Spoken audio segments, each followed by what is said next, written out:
Winter. All right, we're going to go ahead and get started, and welcome to our Lenten evening service. We wish to see Jesus when we have a chance to worship together a little bit, hear from one of our beloveds as they share their story. What I haven't checked to see is if our story sharer is on. Yeah, he is. Is he here? Okay, good. Thank you. So we'll just have a moment of prayer. We get to hear a little bit of music as well. And so I invite you to take a deep breath. I invite you to let your spirits catch up with the pace of your lives a little bit right now. And we're going to begin with some music.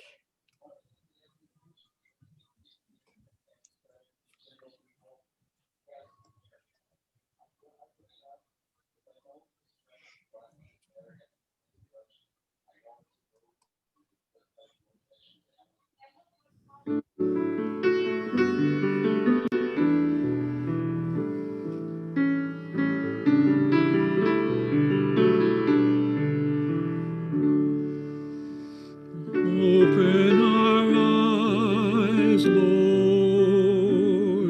We want to see Jesus,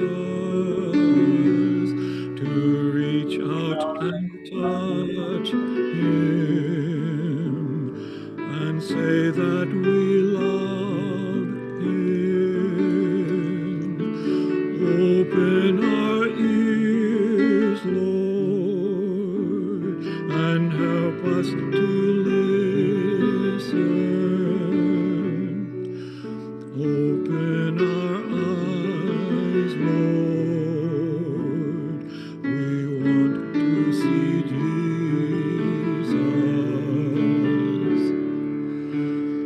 Open our eyes, Lord. We want to see Jesus, to reach out and touch him and say that we love him.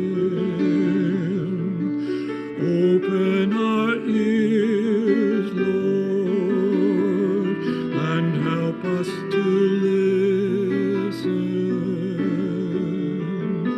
Open our eyes, Lord. We want to see Jesus.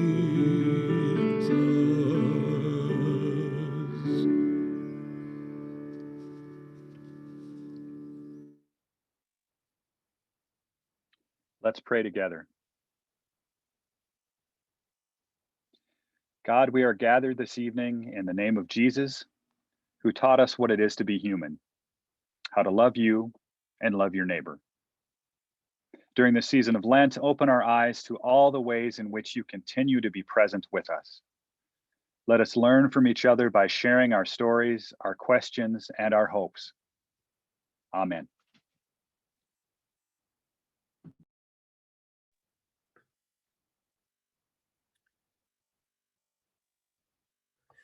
Our gospel reading for this week in the series of around the ways that we see Jesus comes from the Gospel of John, the 2nd chapter. The Passover of the Jews was near, and Jesus went up to Jerusalem. And in the temple, he found people selling cattle and sheep and doves, and the money changers seated at their tables.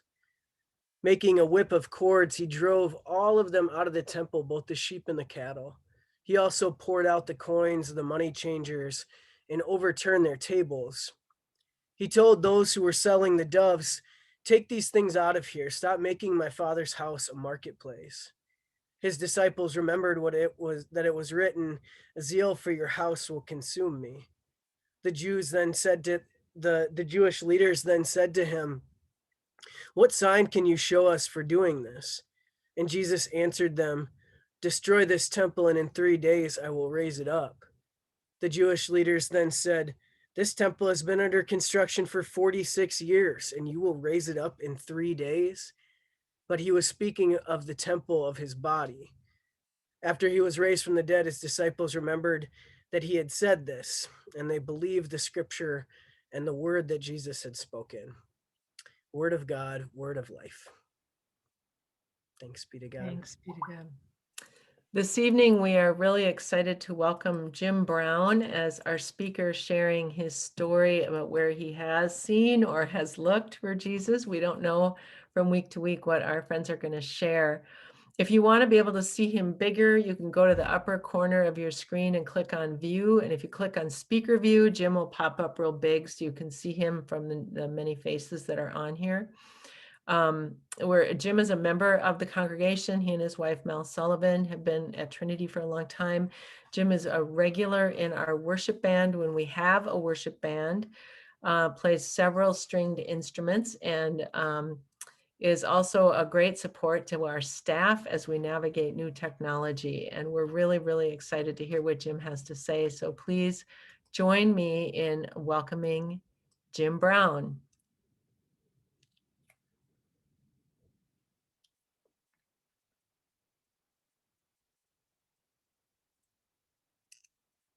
Jim, are you muted?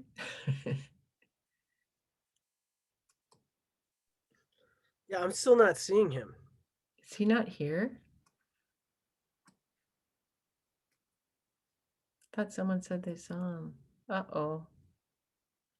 Well, that's embarrassing.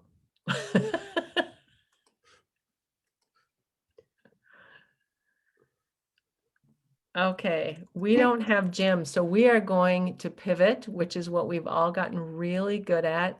And we are going to practice. We're going to go ahead and go into small groups. And we are going to practice telling a God story. And we invite you in your rooms to share a time when you felt God might have been active in your life, or where you might have seen Jesus. You don't have to know, you just have to wonder. So we invite you to go into your small groups and share, is there a time you thought you might have seen Jesus, or a time you might have experienced God? And we take our inspiration from the woman at the well, who after meeting Jesus ran into her town and said, come and see the man who told me everything I have ever done. He cannot be the Messiah, can he? She didn't know, and the whole city came out and believed. So we don't ask you to share what you know, just what you wonder. So why don't you guys go ahead and throw us into small groups? We'll take 10 minutes in our small groups, and then, or 15, let's do 15.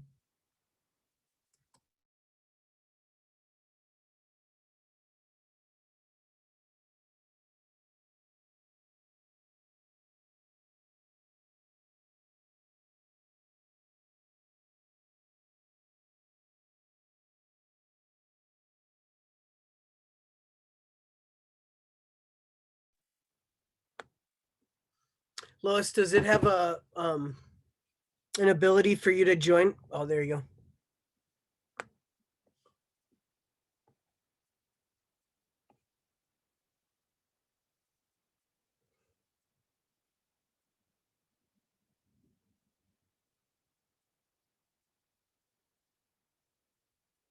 Jim Bear, you can hang out with me too if you want.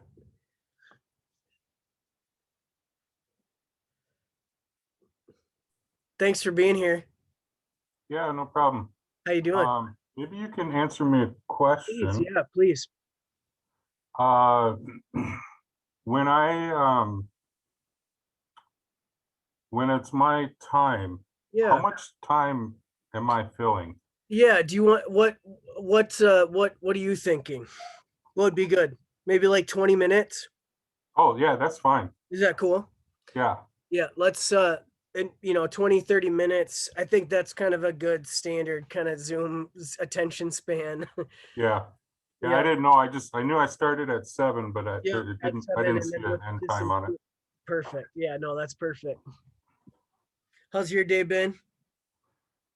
Oh yeah, pretty good. Been long, had an early morning meeting. Okay. We had a virtual site visit from Oh, you did? the McKnight Foundation. We're applying for a sizable grant Nice. with them, and so Through the Minnesota Council of Churches or the Healing Minnesota Yep. Stories, or yeah, the yeah, Council of Churches. great. Yeah.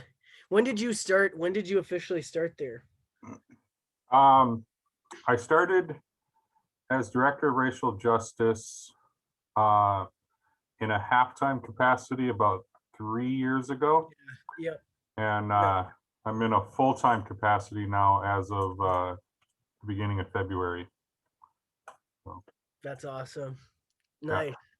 And are you still at Church of All Nations too, kind of in a advisory role, or?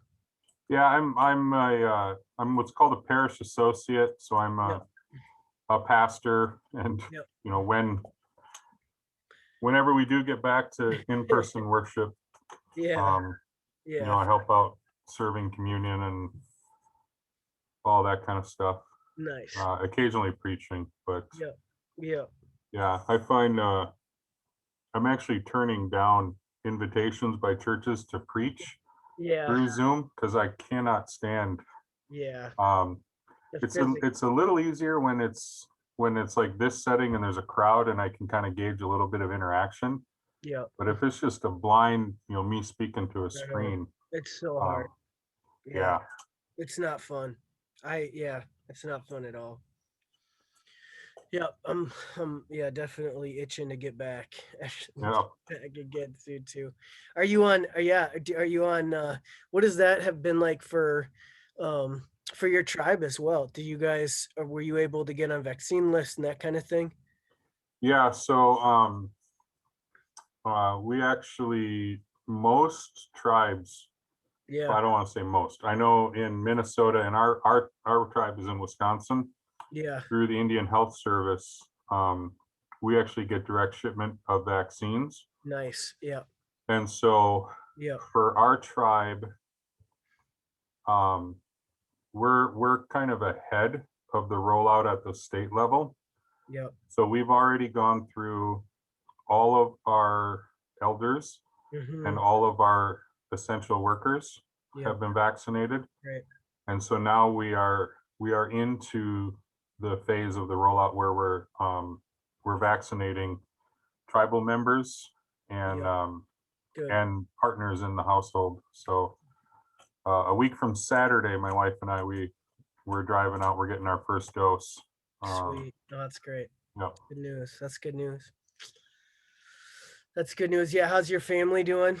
I've been a little bit on the, I was at Atonement in New Brighton before coming to Stillwater, and so just had a little peripheral with some of the Isaiah work that Church of All Nations was kind of partnering with us too around and stuff. But yeah, I know I know a little bit just kind of from that periphery too about you guys and your family. But yeah, how are you guys doing?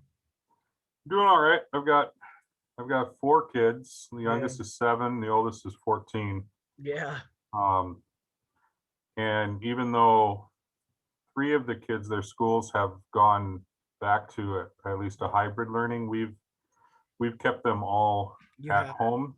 Yeah. Because we've got one of my daughters is type 1 diabetic. Yeah. And yeah. So there's compromise. You know what I'm saying? Yeah. She's immunocompromised there, and so we'll probably keep all the kids at home at least through this school year. Yeah. Just because even if we as parents are vaccinated, right. If the kids go and they get it, it could cause a lot of problems. Could go haywire. Yeah. Exactly. Yeah. Yeah. Yeah, I think it's just I think all of those concentric circles are potential pitfalls, especially when you've got any underlying health issues. And yeah, definitely. We've got 2 kids. One of them is back. One of them's in a really small kind of preschool model, but the other one's like, there's a lot of kids that they're around right now, and it's hard. It's you got to weigh the risk rewards, right? Because I recognize this is going to have social development implications. Oh yeah, and the spiritual trauma. Yeah, I think there's just going to be a ton of that to continue to clean up for a long time. Yeah. Yeah. Yeah. And I think that's, that how that stuff is, is embodied, how that's part of our incarnate kind of experience, and how that's shaped in different places and different communities too. Yeah, absolutely. Any God story?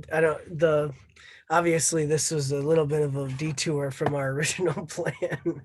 I don't know where this guy is. He's usually really, really punctual. So Oh, is he one of your, is he like a member? he's just a guy who, we've asked just folks to, if they'd be willing to share a little piece about their faith story. And he's like, I don't know what his deal is, where he ended up, but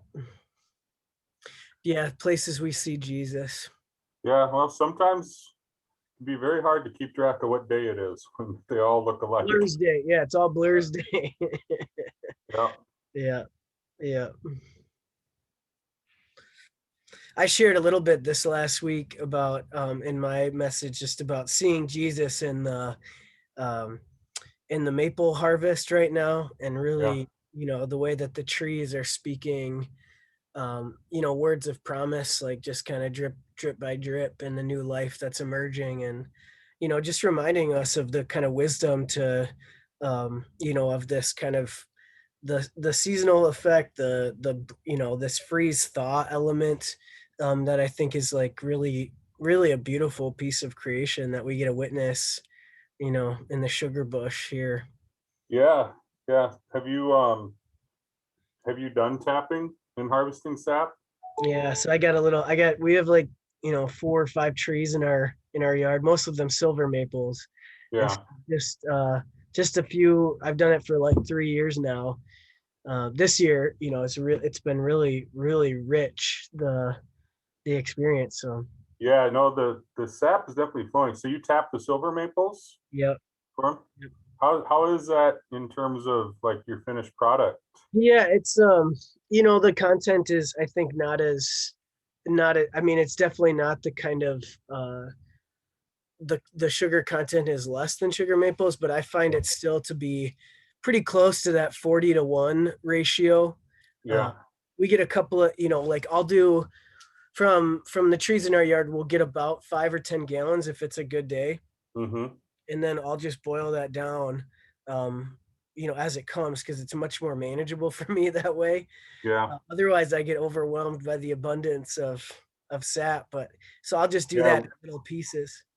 Yeah, we've got 2 really, really big silver maples, one in the front yard and one in the backyard. And I mean, this time of year, it's almost like they're just sweating sap. They're sweating. It's dripping from the branches, and yeah, it's pretty amazing. So you've got, how much are you doing a day? We haven't tapped, just because my family at our reservation, we've got a bunch of sugar maples. Yeah, nice. And I let them do the work, and then they just give me syrup. It can be a time-consuming thing, man. But you're getting bit, aren't you, Peter, by the sapping? Today was nothing though. So like the days when it rains, you don't have to worry about it. It's not going to happen. But how are you, Erica? Good to see you guys. This thing. Good to see you too. How y'all holding up? Good. Pretty good? Good. Are you back in school? Yeah, I started 2 weeks ago. Yeah. How's it been? Yeah, 2 weeks ago. Really fun. Good. Which school? Stonebridge Elementary. Oh, I know Stonebridge well. Of course. That's where all our kids went. I was saying this last week, the thing I miss more than anything else is the fun fair. Oh, yes. In March. It's very fun. Yeah. Is Mr. Haugen still teaching? Yeah, he is. I love Mr. Haugen. Yeah. Nellie, what grade are you in? 4th. Yeah. Dang. It's wild. What's your most recent caring for creation projects? Well, I have actually started this club with my friends. We raise money to help animals right now. That's great. So Are you yeah, making art? Are you doing art? kind of. What's Yeah, your I'm still making art. what's your micro business business, your financial plan? What do you got? We're still kind of working on it with COVID and everything. So. I know. Yeah. Puts a little bit of a wrench in that. Still always thinking of new ideas. Yeah. Definitely urgent. There's some urgency being the place of innovation too. All right. Should I bring all these folks back? All right. The rooms will close in 1 minute. We'll finish up. Hey, Dana. And Rita, you're going to stick around for the long haul tonight? Yes. Yep. I got my like it. dishes washed, all except the lasagna pan that's soaking. Ooh, that sounds delicious. Was it good? I had something else. What? Well, I tend to eat plant-based, and lasagna is usually not. Well, you got Sounds like our house. talk about, you got to get creative with it. Yeah, same in our household. We had lasagna tonight, and I had different things. You did? Funny, yeah. And I also hit the wrong button, so I exited my group a little sooner than I had anticipated. Okay. I was Sorry. yes, but at least you come back to a welcoming environment. Either way, you don't just get lost in the between. Well, Dana, we felt sad that we lost you because you were making these important points. I know. So, well, another reason to connect again. Are you making a really important point, Dina?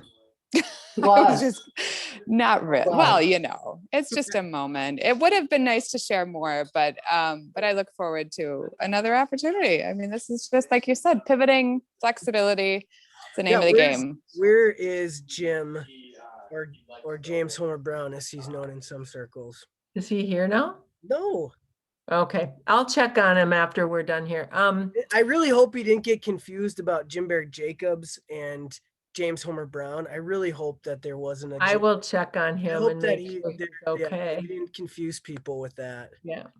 So thank you all for being courageous. We really want to continue to do work around learning to tell our God stories and bring our God wonderings. There never has to be certainty, just a willingness to wonder. So thank you for your courage in doing that. We have a moment now, a song, and then we'll close in prayer. And then we will, Pastor Peter will tell you what's coming. So we'll hear the next song, and then I'll close us in prayer.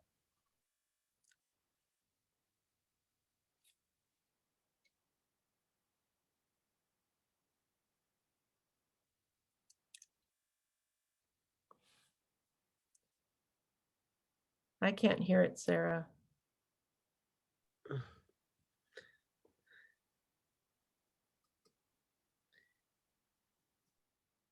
Try that again.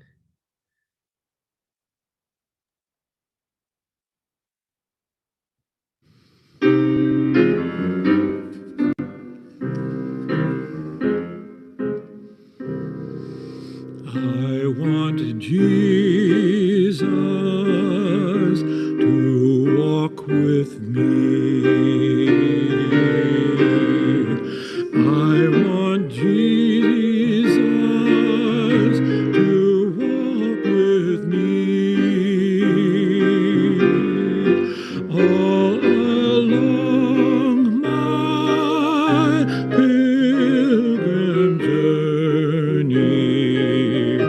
Lord, I want Jesus to walk with me.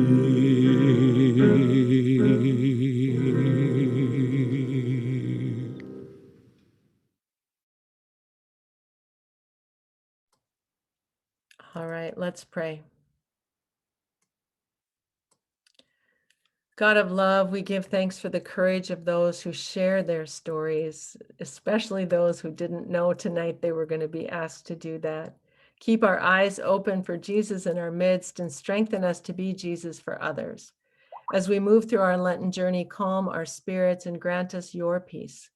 We lift up all who are living in isolation, illness, or fear, all who are mourning and sitting vigil. Watch over scientists and healthcare providers as we move to a place of health and freedom from pandemic. Point us toward your light. In Jesus' name we pray. Amen. Thank you for being here. I encourage you all to stay tuned for the amazing thing we have next. We will pivot again. It is the multi-pivoting night, but we're really pleased to have with us tonight the Reverend Jimbear Jacobs, who's going to talk a little bit about the project and the work that he does for the Minnesota Council of Churches. He's the director of racial justice there, and also the creator and director of Healing Minnesota Stories, which does sacred site tours and different ways to engage and challenge different narratives about Indigenous and Native American communities here in the Twin Cities, and how important place is to that conversation. And I think that's some of what we'll hopefully get into this evening, is a little bit about that intersection of how place and race and the ways that different communities interact and engage in this work, and take stock of what those the implications of some of the those relationships in the past, and where there needs to be repair, and talk a little bit about some of the work that those the initiative about reparations, and some of the ways that we continue to make right the ills and the wrongs that and the sins of the past. We'll go for about kind of 30 minutes and 20 minutes, and then we'll have a little bit of time for Q&A and time for discussion together. And then we are going to have, after that, there's another group that will be talking about the color of law on this conversation too, in that book. And if you'd like to stick around for that as well, you're welcome to that. But I think that gives just an overview of our time together. Anything else from our racial justice and equity team? I see Rachel is here, our chair of that. Claudia Swenside is here. Gail and Greg Wires are here. Anything else from you all team members? Mara Lee is here as well. I don't think so. We're just really grateful that you're here with us, Pastor Bear Jacobs. Thank you. Well, let's give a little round of applause for Pastor Jimbear Jacobs. Ahu kulamasi ni dijinjiamak, Jimbear Jacobs, ni taktalangamau, ni mahikanu, and akakosatawa kulamasi nishik. I give you greetings. I introduce myself as Bear, or Jimbear Jacobs. I go by Jimbear, so that's how you can refer to me. I introduce myself as a member of the Turtle Clan. I am a citizen of the Stockbridge Munsee Mohican Nation, which is a sovereign indigenous tribe that is presently located in central Wisconsin. And with goodness and gratitude in my heart, I extend my gratefulness for this invitation. As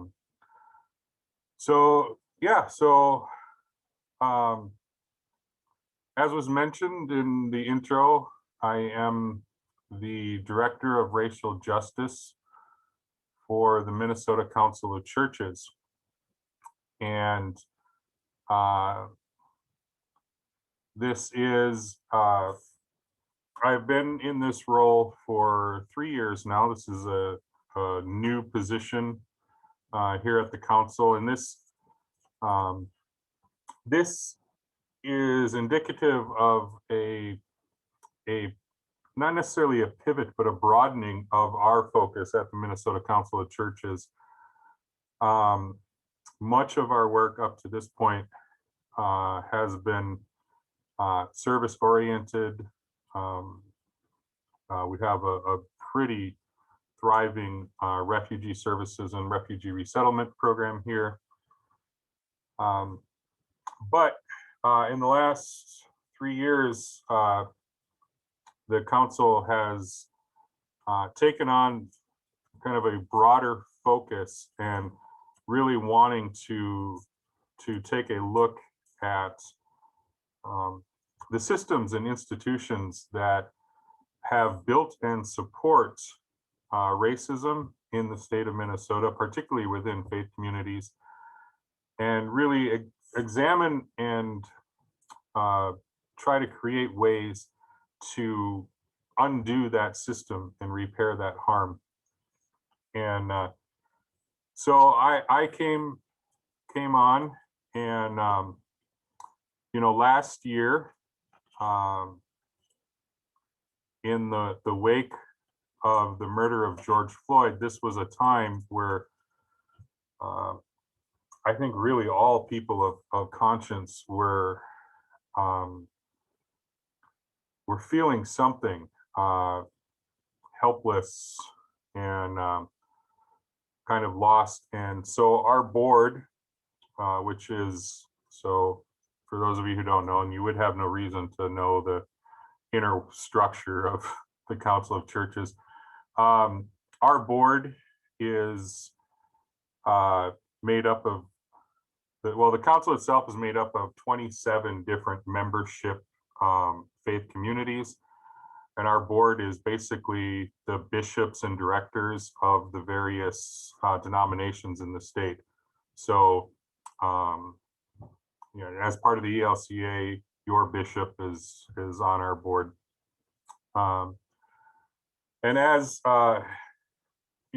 as last year, as we were all watching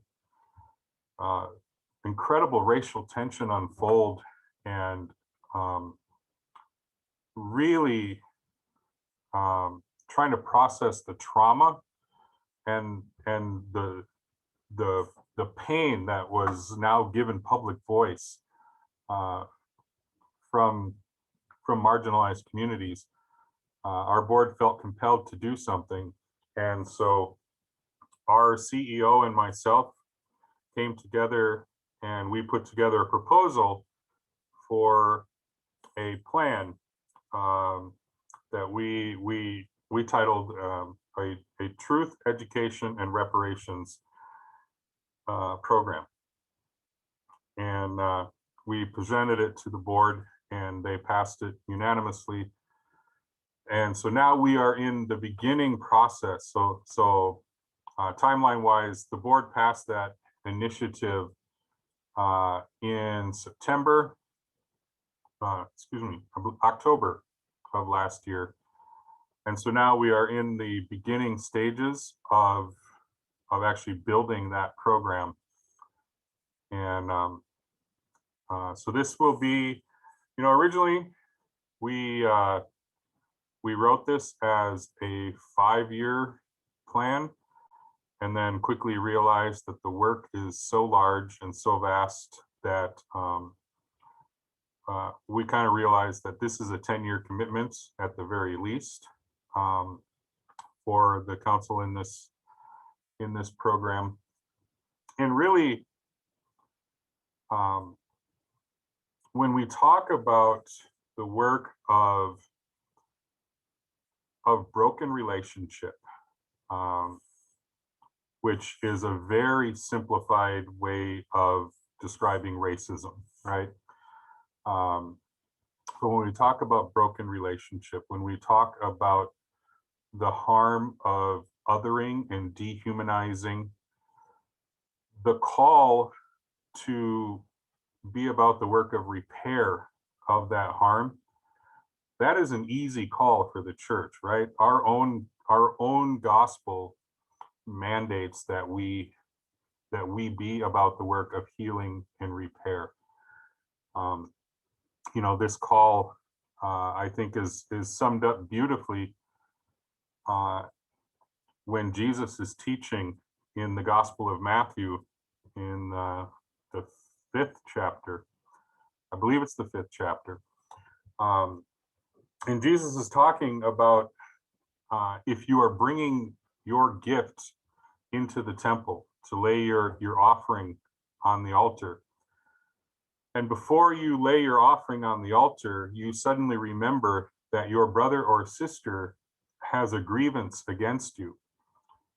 Jesus instructs, Jesus commands that we don't bring our gift forward to the altar, but that we stop right there. We go and we repair that relationship. We reconcile with our brother or sister, and then, and only then, can we come back with clean hands, pure heart, and offer our gifts in the temple, to lay our offering on the altar. And when you think about the spiritual practice that Jesus is describing here in first century Judaism, that idea of that process of laying your offering on the altar, that is the central act of worship. That is the opening the door to the divine presence, right?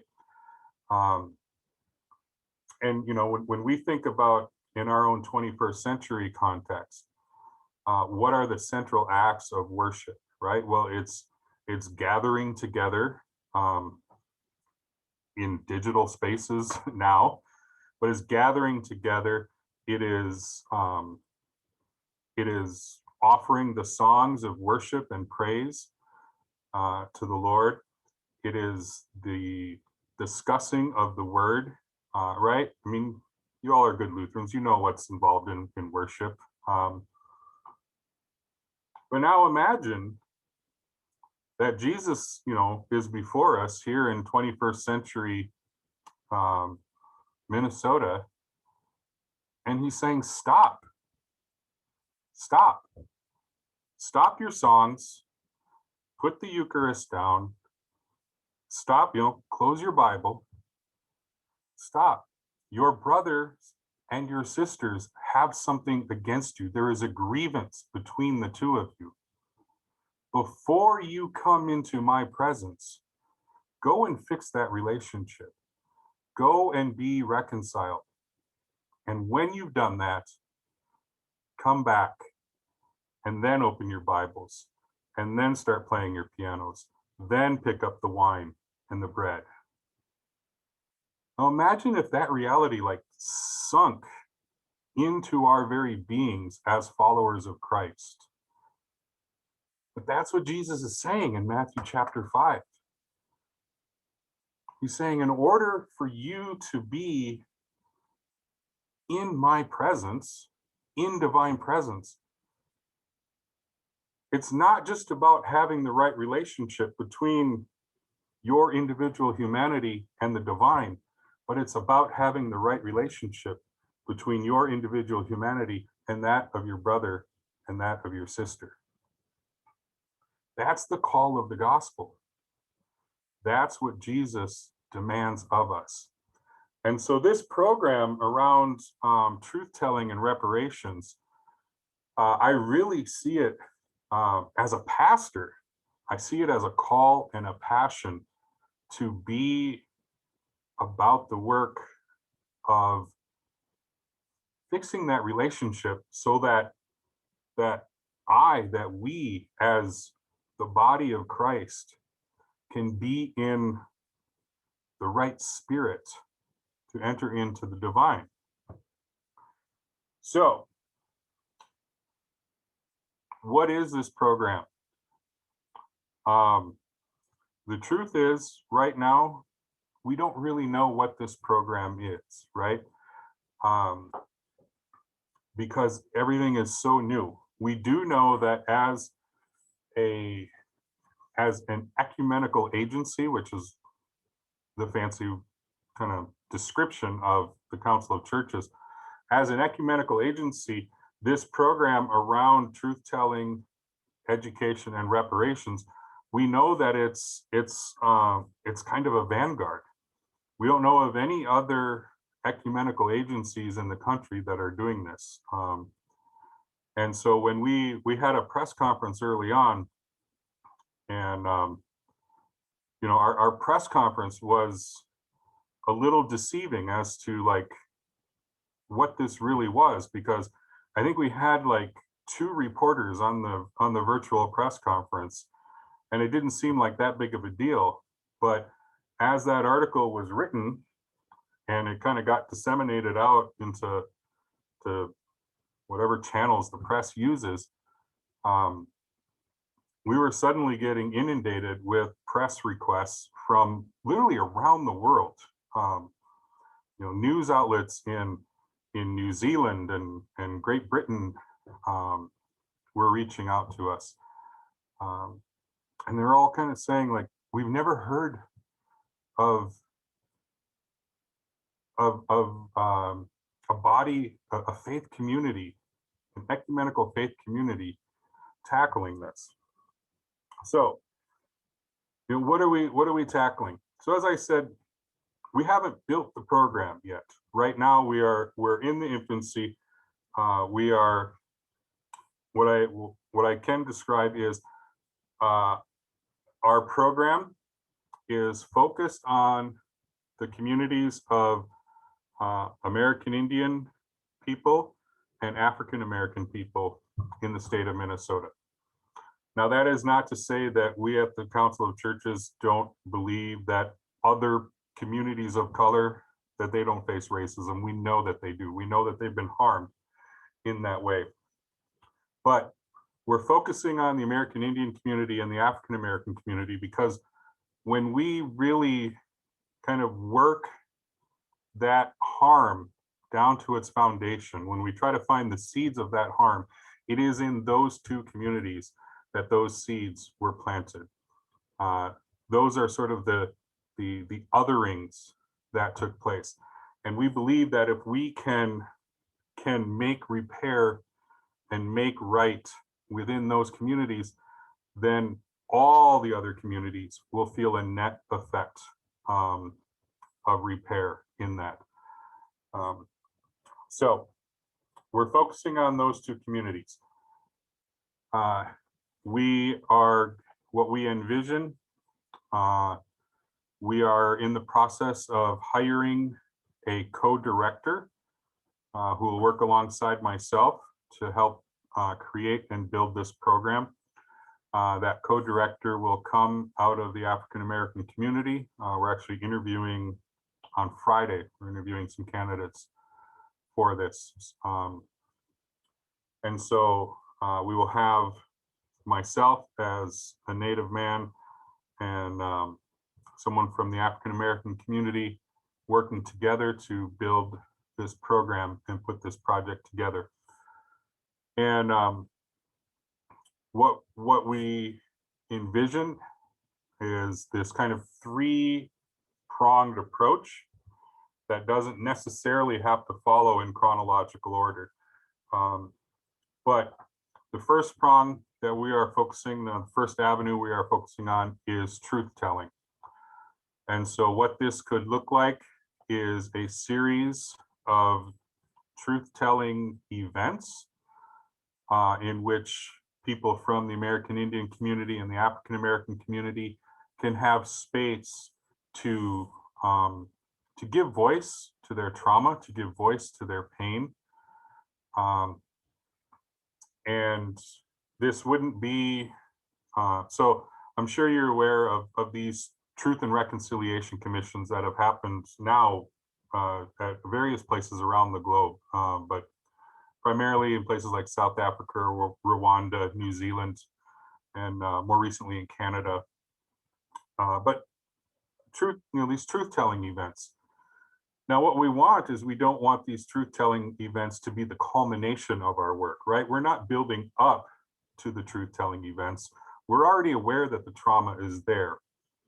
What we want is that these truth-telling events would be a catalyst to move us into our next phase of the program, which would be around education. And for this, we envision that in about a year, maybe 2 years, we hire kind of a liaison, a congregational liaison, and we might develop or adopt some type of educational curriculum in which congregations, like Trinity Lutheran or or Church of All Nations or Westminster Presbyterian, where congregations can do their own deep dive into their history and find the points of complicity within their history in the institutionalized and systematized racism. So congregations then are invited to do some deep work and examine their own history, examine your own story, and find out how it is that we, as a faith community in Minnesota, how have we been complicit and even perpetuated the harm that needs to be repaired? And that would then lead us into the third phase, right? So phase one, we're giving voice to the trauma. Phase two, we're recognizing our own place in perpetuating the harm. And phase three would then be doing the work of repairing that harm. That's where reparations come in. So what we're kind of envisioning is that while phase one and phase two are being worked out, that we would have a group that is assembled of folks from the American Indian community, from the African American community, and we would have discussions about what reparations could and should look like. So I mentioned, we're focusing on these two communities, but we totally understand and recognize that just because we're focusing on these two communities doesn't mean that there's a single path towards repair, right? Reparations is more than likely going to look very different for the African American community than it is for the Native American community. But what we're doing by bringing these communities together is we're saying, in the past, as we have tried to scratch out our voice and find our place within the civil rights movements and this, that work has been siloed.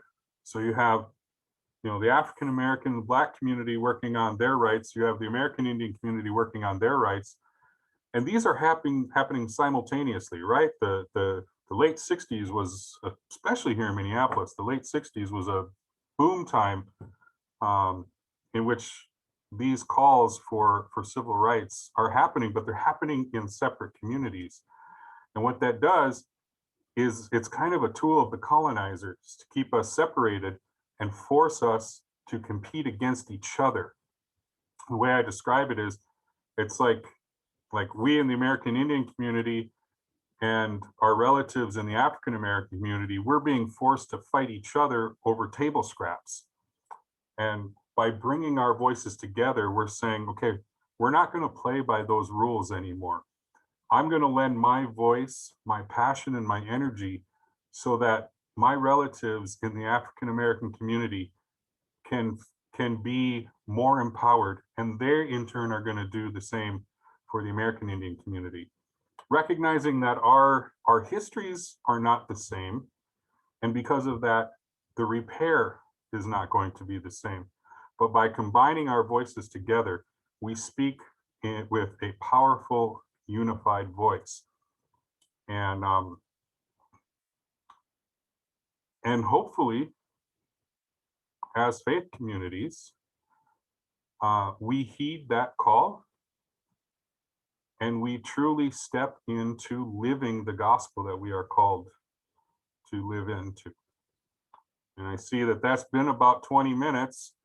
I could go on talking, but I'm a better conversationalist than I am a lecturer. So I would really, Peter, do we have time for a little dialogue or Q&A? Yeah, let's do some Q&A. I would really, but thank you so much just for, let's give a little thanks. Yeah, really appreciate the overview. And I think you really are uniquely gifted for the kind of work that you're cultivating, developing this new path forward for our shared faith communities, and bringing us into right relationship. So I really appreciate it. Any questions, any thoughts, kind of follow-ups that you all had? May I ask a question? Please. So this is Claudia Swenside, and I wanted to follow up on the first phase that you talked about, the truth telling, that it might be events and it would be a space for African Americans and American Indians to give voice to their trauma, their truth. I'll say some things and then pose my question. It strikes me that it is important for white people to hear the trauma and the pain expressed, but I would also worry that it has to be in a way that we don't sort of create a spectacle as if American Indian people and African descended people are supposed to somehow, they're responsible for educating us. How do you think about that? And how can these events not sort of add to trauma? Yeah, so part of the work I'm doing right now is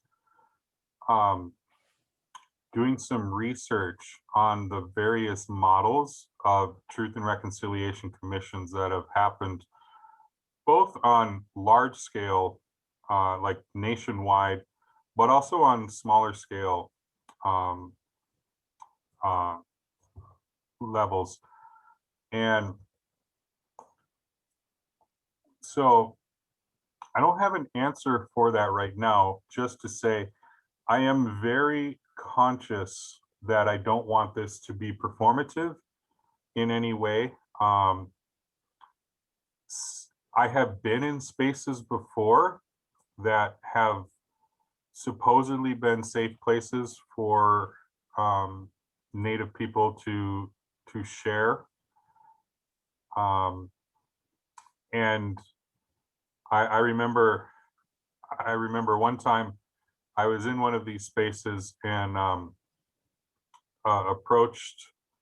afterwards I approached a Native elder, and I was just checking in on her because there was a lot of emotion expressed, not just by her, but by a handful of others. And she, so I asked her, I said, asked her how she was doing. And she said, sometimes I wonder if white people just show up to watch us cry.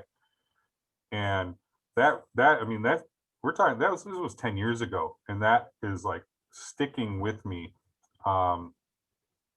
So some of the spaces where I have been where it has seemed less performative is when there are very strict agreements that are agreed upon and enforced. And sometimes those agreements look like maybe the people of color share their story and the white people in the audience are given no chance to respond. You're not allowed to apologize. We don't want to see you, if you're going to cry, do it quietly. We don't want to hear your defenses. We don't want to hear, Fine Deloria Jr., a native Lakota theologian, and he described it very simply. He said, this is a time we talk, you listen, and that's it.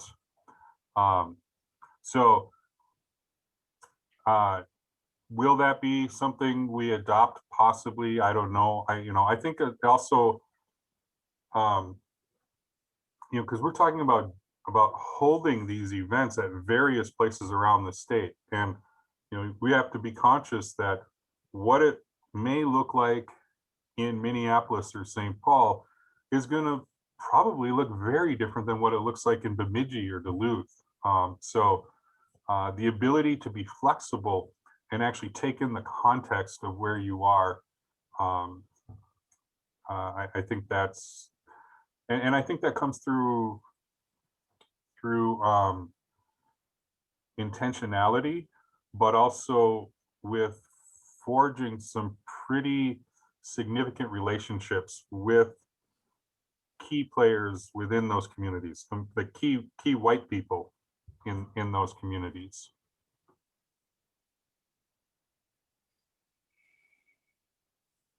Well, I have a question. This is Gene Kelm. What can we do now to help with this project? What is there that we can do to to help? Yeah. Right now, honestly, very little.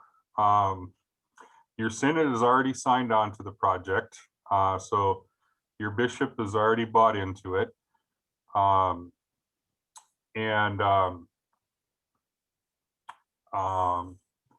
You know, I would say maybe in the immediate, not too distant future.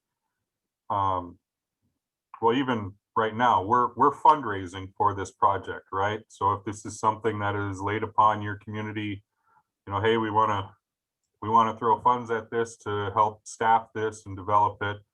Quite honestly, we're not going to turn down your money. So that's kind of where we're at right now. But as we actually develop the program within this first year, we are going to be looking for some key congregational partners to help this out. And you know what congregational partnering looks like, we haven't defined that yet. But certainly, you know, once we get into the actual truth-telling phase, we're going to need places to hold these, right? God willing, we're not going to be doing this through Zoom. There's no way I would be doing this through Zoom. I think this work requires a personal connection that can only come from being in the same space. So we're going to need places to host these events. We're going to need, you know, speaking from the member of the American Indian community, when you get people together, you got to feed them, you know, so there's going to be some of these hospitality, kind of baseline hospitality considerations to take place. And then also, you know, once we get into the education part, we're going to be looking for those congregational partners to utilize their own, I forget what team I'm with. Is this the racial justice team? Or what do you call yourself? Utilize your own racial justice team and do some of that deep work. Yeah. So, I mean, those are some of the ways that we envision, you know, incorporating congregations, individual congregations into this work. Is there, I'm just going to bring this one up from Rita in the chat too. Did you, is there any particular skill set that would be really good for who you're looking to interview, and who you're looking for a director this, that we can pray for this Yeah, week? so we have 3 finalists that we are interviewing this Friday.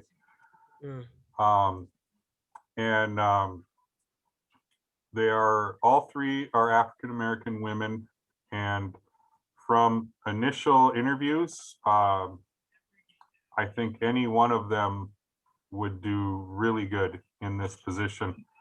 So yeah, in terms of praying for the process of finding the right person, really it's going to be an internal process of discernment for us at the council about who is that exact right person. We've got 3 candidates that frankly have all the skill sets that we need. It's just finding that exact right person. So yeah, pray for, Praise God. Yeah, we're going to be praying, pray for wisdom in the discernment process for us here.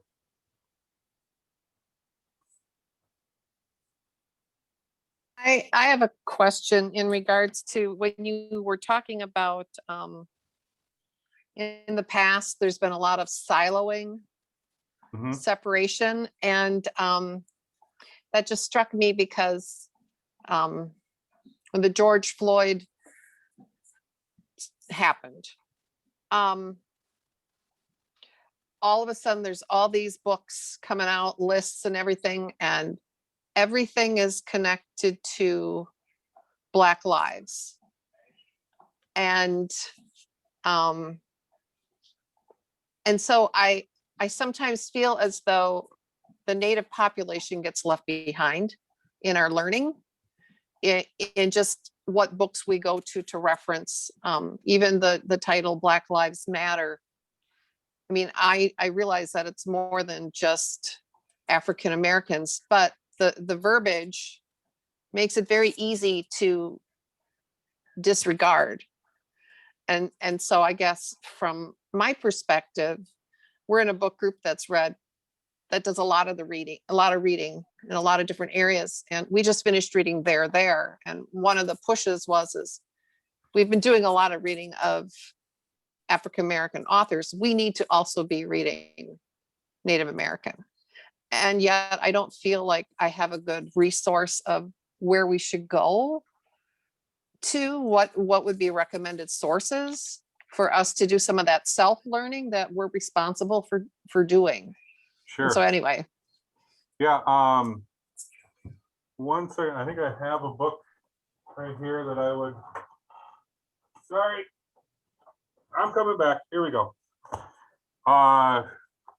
This book right here is called Decolonizing Wealth. It is written by Edgar Villanueva.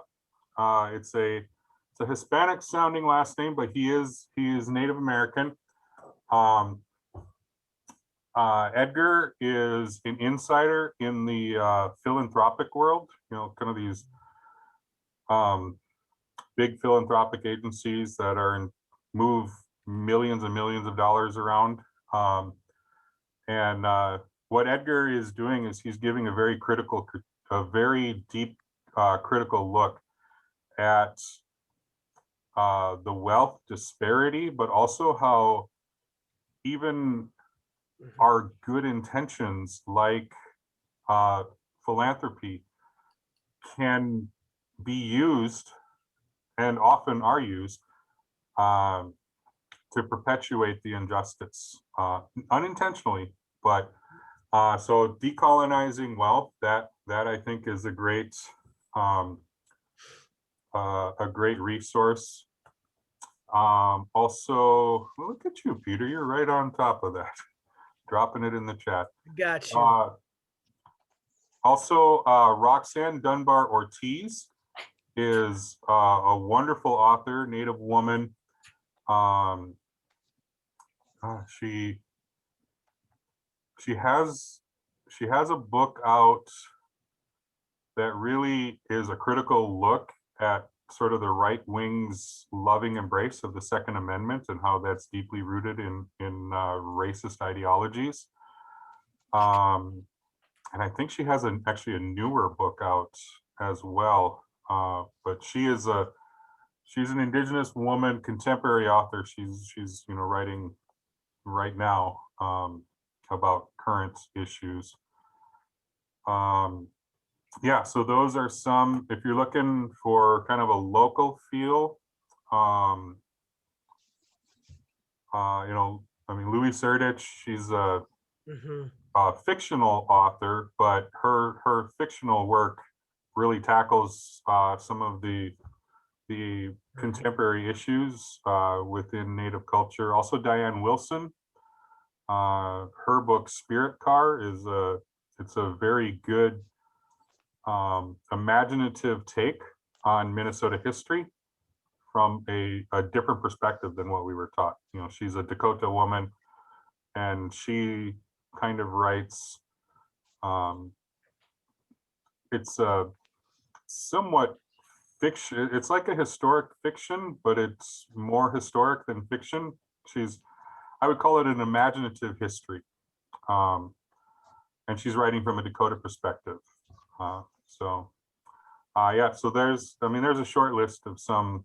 I saw someone put Birch Bark Books. That is a great resource, and anyone who works there is well versed. You just say, hey, I'd like to, I'd like to study maybe an Indigenous perspective on economics or something, and they'll have some resources there for you. Thank you very much.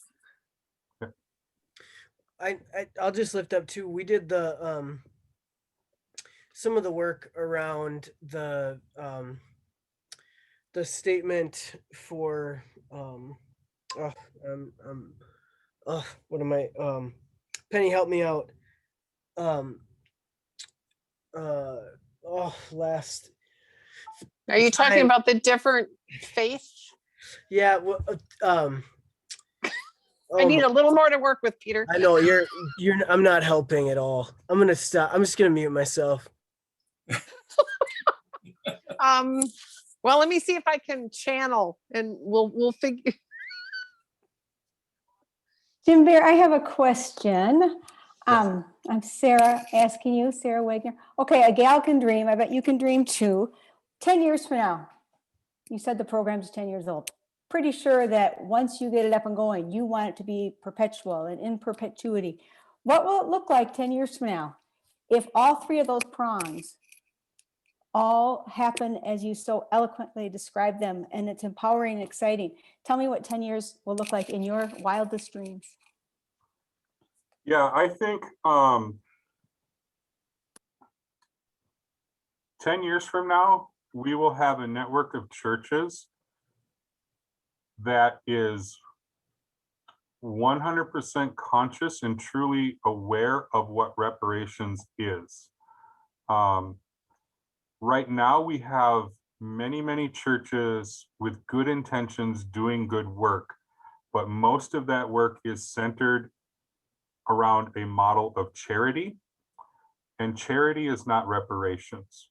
Charity maintains a power differential, a meritocracy hierarchy.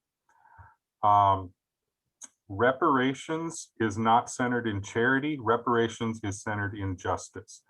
And reparations, by definition, is going to require, and this is where it gets very difficult for churches, but reparations, by definition, is going to require a release of institutional power. What does that look like? That is still to be defined, right? That's why we're bringing communities together and having these conversations. Like, what does it look like for a church body to release power? What does that look like? In 10 years, I mean, honest to God, let's dream big. Let's close the wealth gap. Let's have Minnesota not be the worst state for a child, a Black child or Indian child in the public education system. I mean, right now, I don't know if we're the worst. We're either 49th or 50th.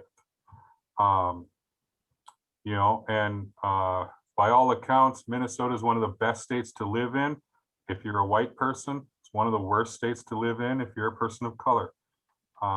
We need to change that narrative. We need to understand what is the foundation of that narrative.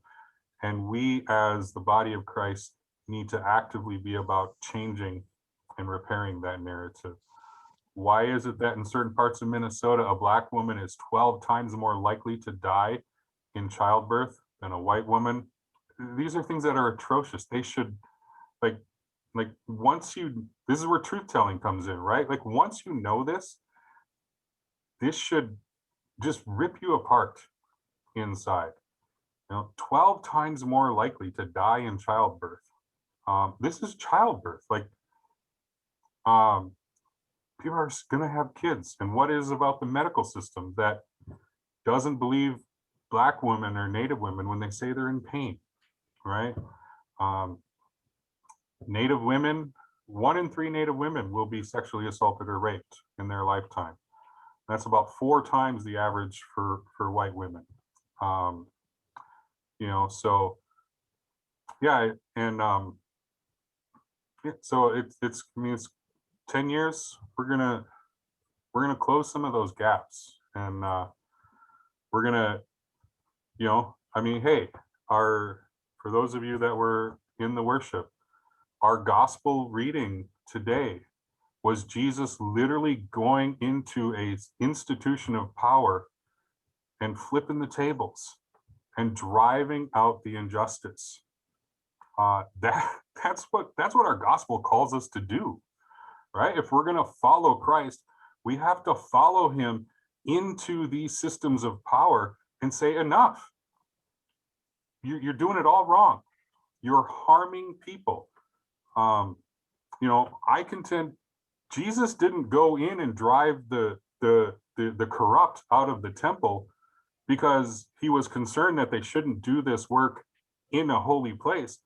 No, he drove them out of the temple because they shouldn't be doing the work, period, because it's harming people. I got a little passionate there, Sarah. Preach, preach. Yeah. So the word that I was really fumbling over was repudiation, the repudiation of the doctrine of discovery, which we did some learning around, and watched some of the there's a film put out by I believe the Episcopal Church of Canada that helped kind of show some of that stuff too. But I think what you're really describing is how this gets particular to, and how you're kind of the way that this program takes it to the context, our local communities, and how it gets kind of teeth around that. Yeah, that's exactly it. Yeah, because the ELCA has repudiated the doctrine of discovery at the national level. I think it was actually repudiated at the state level before the national level in the ELCA. Yeah. So that work asks you to repudiate the doctrine. The work I'm calling the church into, the work that we at the council are calling the church into, is saying, okay, what does it mean to repudiate the doctrine of discovery, right?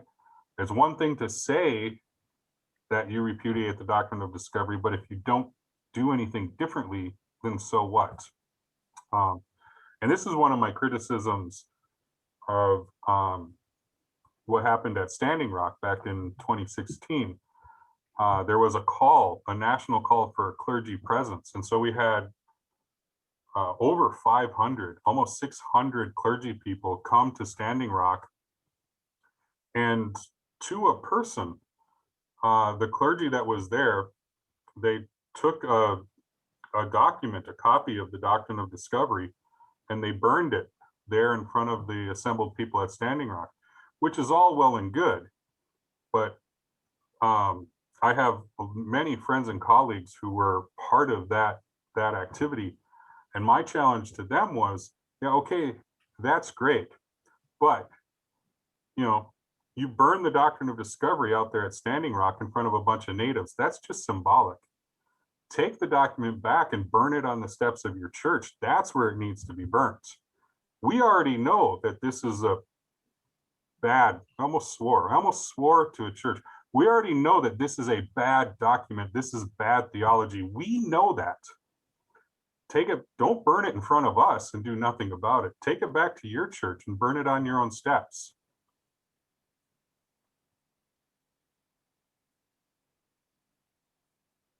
I don't know if you noticed, Sarah, sometimes I get a little worked up, a little passionate. Good.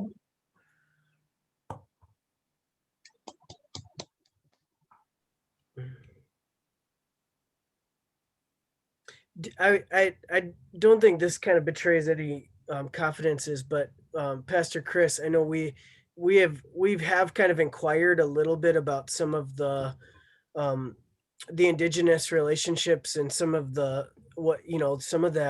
those broken relationship pieces in our local archives as well, just to kind of do some of that learning too. I think it will be helpful to have a more strategic approach so we can kind of ask the right questions. But do you mind sharing a little bit, Pastor Chris, just about the response that you got? Yes, I think I'm going to tell the right story. I was doing some inquiry. It was actually around the worship service we did in community. Yeah. And by the way, hi, Jim Bear. I'm the other pastor. We were doing a worship service in partnership with the United Church of Christ, the Presbyterian Church, the Episcopal Church here in Stillwater. And it was the worship that we did where we talked about the repudiation of Doctrine of Discovery, and we used some of the liturgy that our congregations had shared around that. And I'm really new to a lot of this work. And so I was just looking up kind of the Native peoples that owned our place. And then I started thinking about our 150th anniversary and who was here 150 years ago, who helped build this church, who helped build Stillwater. And I did some asking around was there any slavery involved, either of African people or Native people? Was there any slavery involved in the Stillwater area in terms of building all? I mean, this was quite an economic hub. Oh, no. That was it. Nope. I'm like, And no, I've done the research. I've done some digging. For some reason, the St. Croix Valley escaped it. I mean, it was nothing. No, there is none. And I thought, that just seems really unlikely to me. But that was the response I got from a local organization. So we're going to press on that a little bit harder. Yeah, well, thank you for doing that work, because, you know, I mean, if we're going to do this work with integrity, we have to unhide our stories, Yes. right? And that makes me, yeah. I'm sorry. No, go that ahead. makes me think of when you go visit Fort Snelling, the history story you get there is, from the first time I was there, probably not right.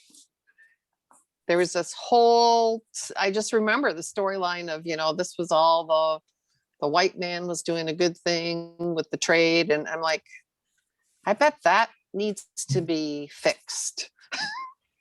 You need to go to one of Jim Bear's native Healing Minnesota stories. Yeah. stories. Yep. I've done one. Because it just, and I'm thinking, how many people go there every year and hear the wrong story? Yeah, well, I bring over 1,000 people a year there to tell them the right story, and keep doing that work. And we get really incredible feedback from people, you know, who visit. You know, they're in their 60s or 70s, and they visited this area every year since they were in school, and never heard the stories that are held in that place. And that's intentional, right? Thankfully, with the Minnesota Historical Society, and you know, they have a new first of all, they have a new Department of Native American Initiatives, and the director of that, Dr. Kate Bean, Dakota woman, phenomenal person, and she's really doing a lot of good work at bringing some truth to Minnesota history. Is that a resource you would recommend if we wanted to go outside the source I checked now that just said, nope? Would you? Yeah. Is that where you'd start? So I would start there, or I would even start maybe with the tribal historian at the Prairie Island Sioux community. You know, they're just down the river from you. So just in terms of some of the history of that whole St. Croix Valley there, the Prairie Island community might be a good place. Thank you. To start. I will do that. Thank you. Yep. Other questions or comments, thoughts, wonderings, challenges, struggles? Got one. Thank you, Jim Bear, for your presentation. But when I think about the colonial powers that came in and displaced your people, obviously there's been some reparations made for you to embrace Christianity and to become a pastor. Could you share just a little bit about how that reparation has taken place for you personally or from your people? So the Mohican people were part of what's called the First Contact people. So as I mentioned, our reservation is presently in central Wisconsin, but that's not our ancestral homeland. Our ancestral homeland is the Hudson River Valley in upstate New York, even extending down into what is present-day Manhattan for a time. And so because that was our ancestral homeland, in terms of the waves of colonization, we were one of the first, right? So our tribe for better or worse, adopted Christianity rather early on as a means of survival, as a means of trying to navigate this really tenuous, ever-changing colonial system. I mean, our Mohican people, we were some of the earliest indigenous Christians in the country. I mean, I'm talking about even like before America was founded, right?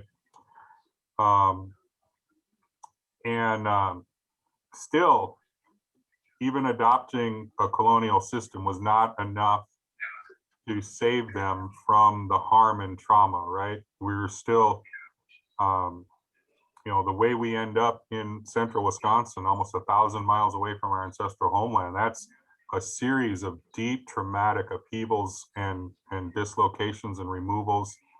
You know, I have direct great grandfathers who are Revolutionary War heroes, helped make America the independent nation that it is. And then when they returned back to their village, all their homes were taken over by the colonists who didn't fight in the war. They just took over their homes and they were removed, kicked out. So why, you know, this is a good question. Kind of the sense of the question is, how did I become a Christian, or how do I maintain Christianity? I'll say I became a Christian because it's just what I was born into, right? You know, we've got what, 400 years, 500 years of Christian history within my tribe. I maintain my ministry. I keep Reverend in front of my name, quite frankly, because someone has to hold the church accountable. And usually if you have Reverend in front of your name, a church is more likely to open up the door and open up the pulpit than if you don't have Reverend in front of your name. And so I have been called a prophet. I used to be like, oh, I'm not a prophet, but you know, if a prophet is one who takes on the mantle of God to speak critically to the people of God, then yes, I'm a prophet, because I know at my core that the embodied American Christianity that is practiced, particularly within, I mean, let's be honest, within evangelical circles, but also in mainline circles, that this isn't what Christ called us to, right? It's too wrapped up in the American dream. It's too individualistic, right? And I think the church needs indigenous voices to call us back into a communal mindset in which we are thinking about we instead of I. So that's a long answer to your question to say, you know, has there been reconciliation to bring me to Christ? I would say my being a Christian is more about a strategic long game than really reconciliation. I will say this. I think I'm treating it the question a little too cavalierly. I deeply hold a deep personal appreciation and relationship for the person of Christ. I don't think most churches that I engage with see the person of Christ through proper eyes. That's what I'll say.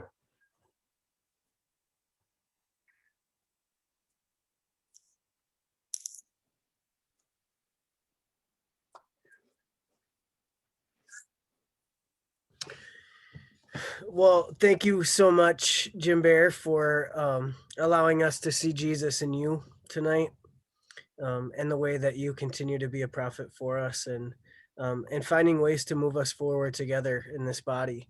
and really create the we that I think God is calling us to be. Yeah. Absolutely. Thank you for this time. I've enjoyed this conversation. Well, I think we've got more. I think we've got more to come later for sure. And look forward. All right, sounds good. Look forward to being a part of it. All right, thank you. All right, blessings. Thanks everybody. If you're part of our Lent Color of Law discussion, please stay on, and would love to have you a part of that too. It just keeps going, people. The Zoom is in. Have a good night.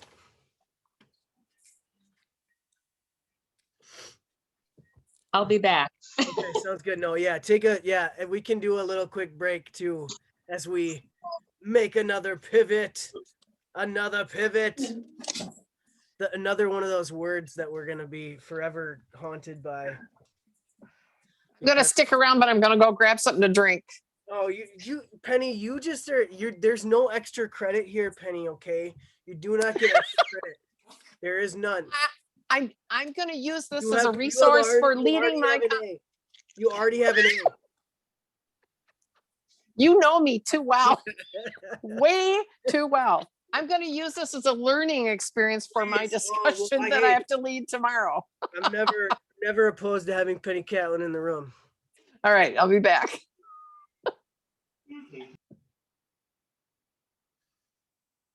Great question, by the way, Sarah. Wow, that was so and good resource as well. I have not been to Mia yet, but exhibition catalog, I meant to say. It was an amazing Hearts of Our People, all Native women artists. It started in Minneapolis. It got international. I was international recognition. I mean, it was even written about in The Guardian. I was fortunate enough to be one of the docents who gave tours on that. And it was, I am so proud of our curator. She did an amazing, it was probably the most amazing experience I've had. That's great, yeah.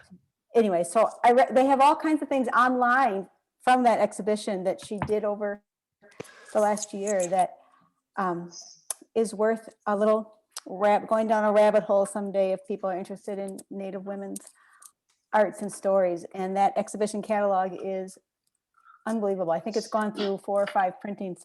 Wow. That's how popular it is. Wow, that's awesome. So there, I'll stop talking about it, but it's pretty amazing. No, that's really sweet. I miss so much. Yeah, that's definitely we were huge museum goers. You aren't missing anything. You're doing exactly what you're supposed to. You are parenting young children, and those are days that are cherished and treasured. Well, we took them to the museum often, and I mean, obviously, you've got the children's museum I count that as a museum, but I do too. We do go there quite a bit. Someday I'd love to give your family a tour. So when we are all opened up, it'd be fun. With the mostest, I know. Oh, we'd make it fun. We'd run around the museum. I want to come.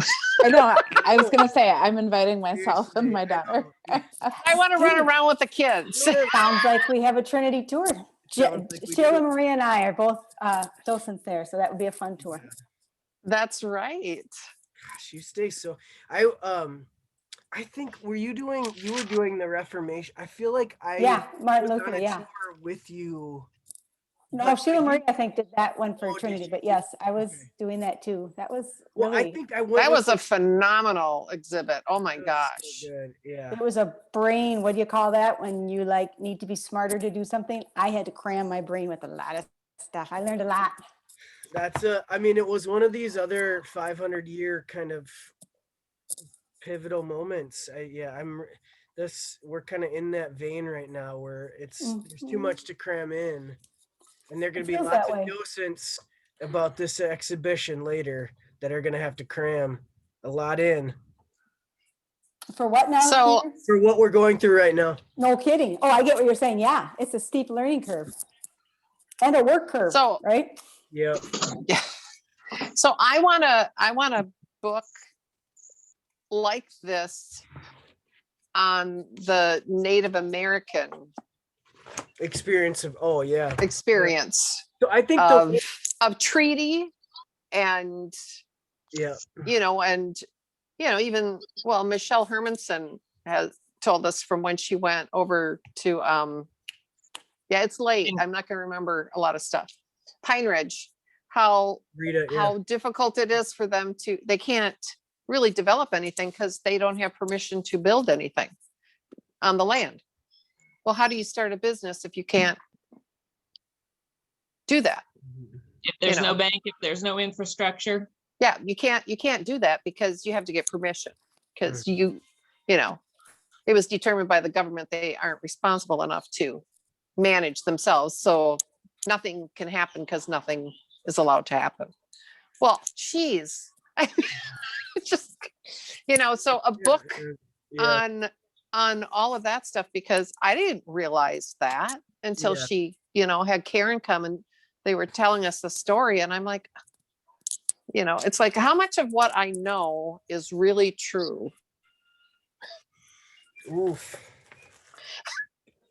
That's a really good question, Penny. I love that. And I think that's a lot of what we're doing right now too. And so this Roxanne Dunbar Ortiz was one that Jim Bear talked about, the author. He didn't mention this book, but I'm wondering, it could be something of that ilk, of indigenous.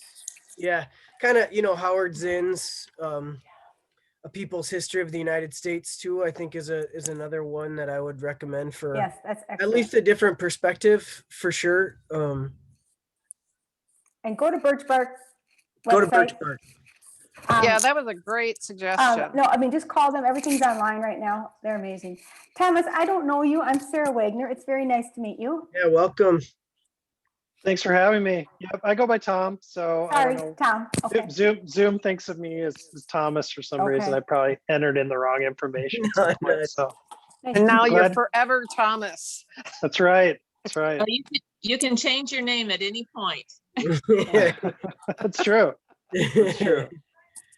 Well, great. Well, thanks for being here and for taking some time to dig in a little bit deeper to this conversation, particularly around the book, The Color of Law. That is why you're here, correct? This is the first one of, and I think that's kind of the first thing that we want to talk about to begin with, is just what your hopes are for our time, and kind of establishing a little bit of what, if we want to do a multi-series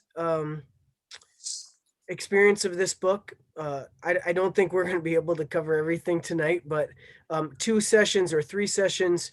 Do y'all have kind of a preference in terms of commitment for going forward for these next weeks in Lent? Speak now. Flexible. Speak now. I'm flexible. I would like to meet for 3 weeks because, full disclosure, I haven't finished the book yet. So how's that? Oh, yeah. Yep. So, no, fair enough. Fair enough. Appreciate that. Yep. Other thoughts?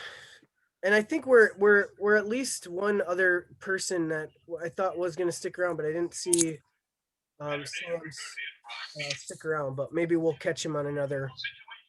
But this should be just fine. Other flexible, unflexible, 3 weeks sound about right. So we'll meet. We can do that. So let's plan to meet then this week, which is the 10th, next week, which is the 17th, and then we'll finish up the 24th. Yes.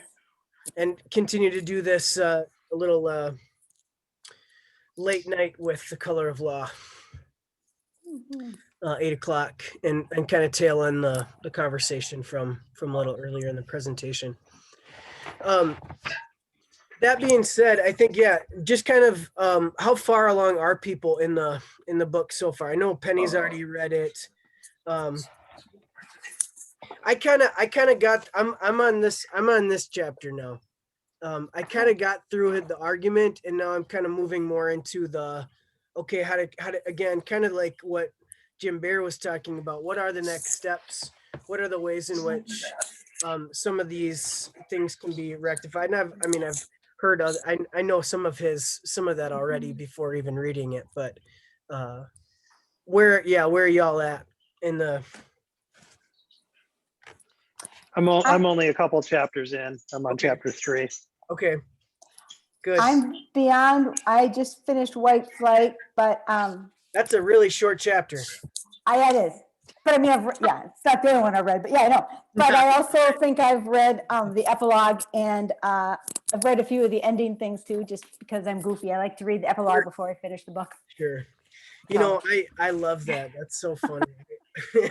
Okay, Sarah, when you were in our book group, did you used to read the ending of the book before you finished the whole book too? I don't Did have to you tell do you that? that. I don't have to tell you. Tell you that.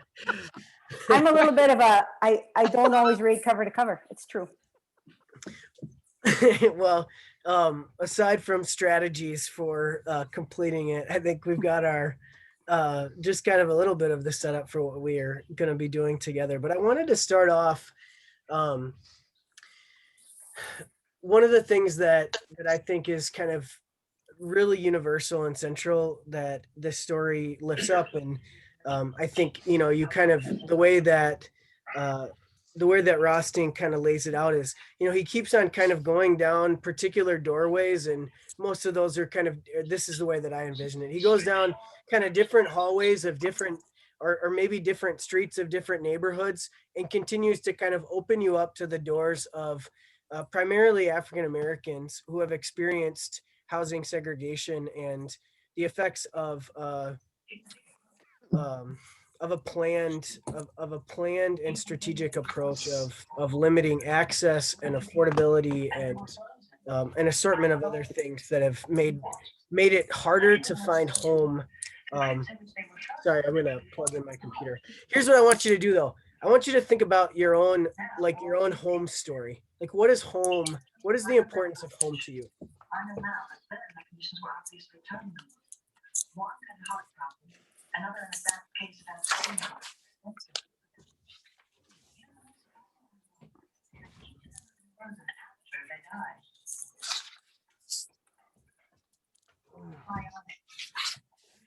This is a discussion group. Oh, we were waiting for you. I'm just getting plugged in. Sorry. Before my computer does this weird thing where all of this, like, it starts doing these little black dots or like black squares when it starts to lose. It doesn't give me like, you really need to plug in your battery immediately. It like starts slowing everything down, which is really odd. Anyway, so I just want to hear your kind of, like, when you imagine what it means to you for the kind of place that you grew up in, you know, what are those kind of dimensions for you about home? What does it mean for you as a person, as a, you know, maybe as a parent? What does it mean for you as a person of faith?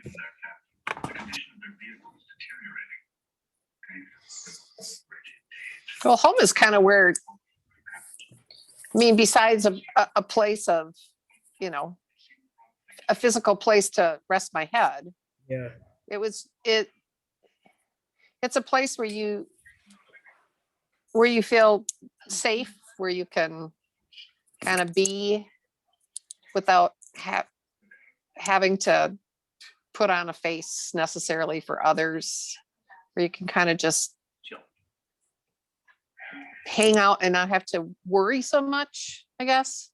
You know, it's a space of comfort.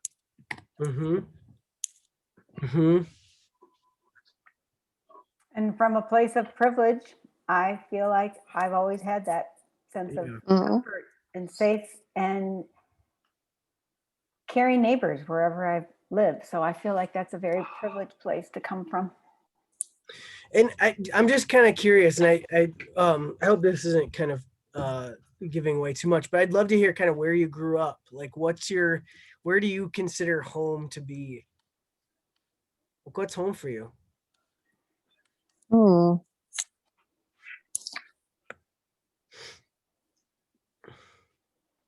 I have lived in several different places. I really consider myself from New Jersey. I lived in Princeton, New Jersey for middle school and high school, but I was born in New Brunswick, New Jersey. I lived in Bangor, Maine when I was a child.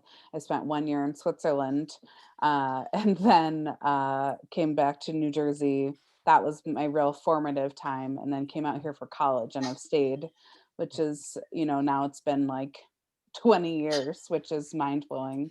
And I do own 2 crock pots. So I feel like, Minnesotan ding, I've switched over, but I still feel like a transplant in a lot of ways that this is definitely home. It's where I know the most people and feel the most connected. And I do love it here. And yet I don't feel necessarily like this, it's not where I'm from, so I still have that distinction in my mind. But yeah, I mean, I think having a safe home is absolutely a privilege, and it's one that I've benefited from my whole life. And creating homes with other people for a long time, with friends, and then with my husband, and now our child, and our community, our church home, I teach in a school, my school home, my classroom is a home. I hope it's a home where everyone feels welcome and safe and valued. So yeah, I think I have a lot of connections to that idea. That's beautiful. Yeah, really well said.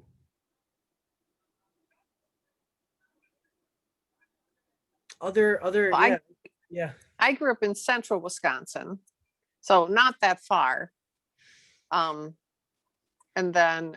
But my parents moved away from there when I was living down in Iowa, going to college there. So so now when I go home to my mom and dad, it's a different place. It's a different place, but we always drive through that area. And there's just this visceral sense when we get through into that area that feels different for me, because that's where I grew up. The way the outdoors is when we drive through there, there's just, so even though I don't have people that I'm necessarily always wanting to go back to that area to, because I'm not really good about necessarily always staying connected to like high school or anything like that, but there's still a physical tangible. Yeah, there's a sensation. And because my dad built all the homes we lived in, which means you also built the home one way or the other, that just always added another connection to where we lived, because we actually had hands-on experience, lived in unfinished houses, in the basements and things like that. So we always had those things. But people wise, here is home, because here's where I have the most connections. Thanks.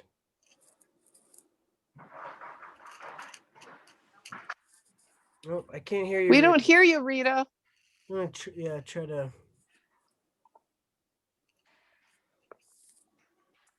I don't hear you. Still nothing. Sorry. Wonder if there's something with your computer settings that needs to be switched. There you go. And I don't know what that would be. Wait. Are you plugged in? No. When my students struggle, I usually have them go out of the meeting and come back in, and sometimes that helps. Do you want to try that, Rita? Okay.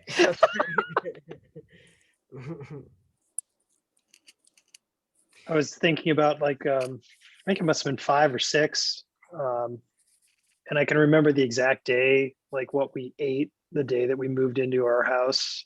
We moved into a house in the suburbs in Lakeville. That's where I grew up. And I remember we had salami sandwiches.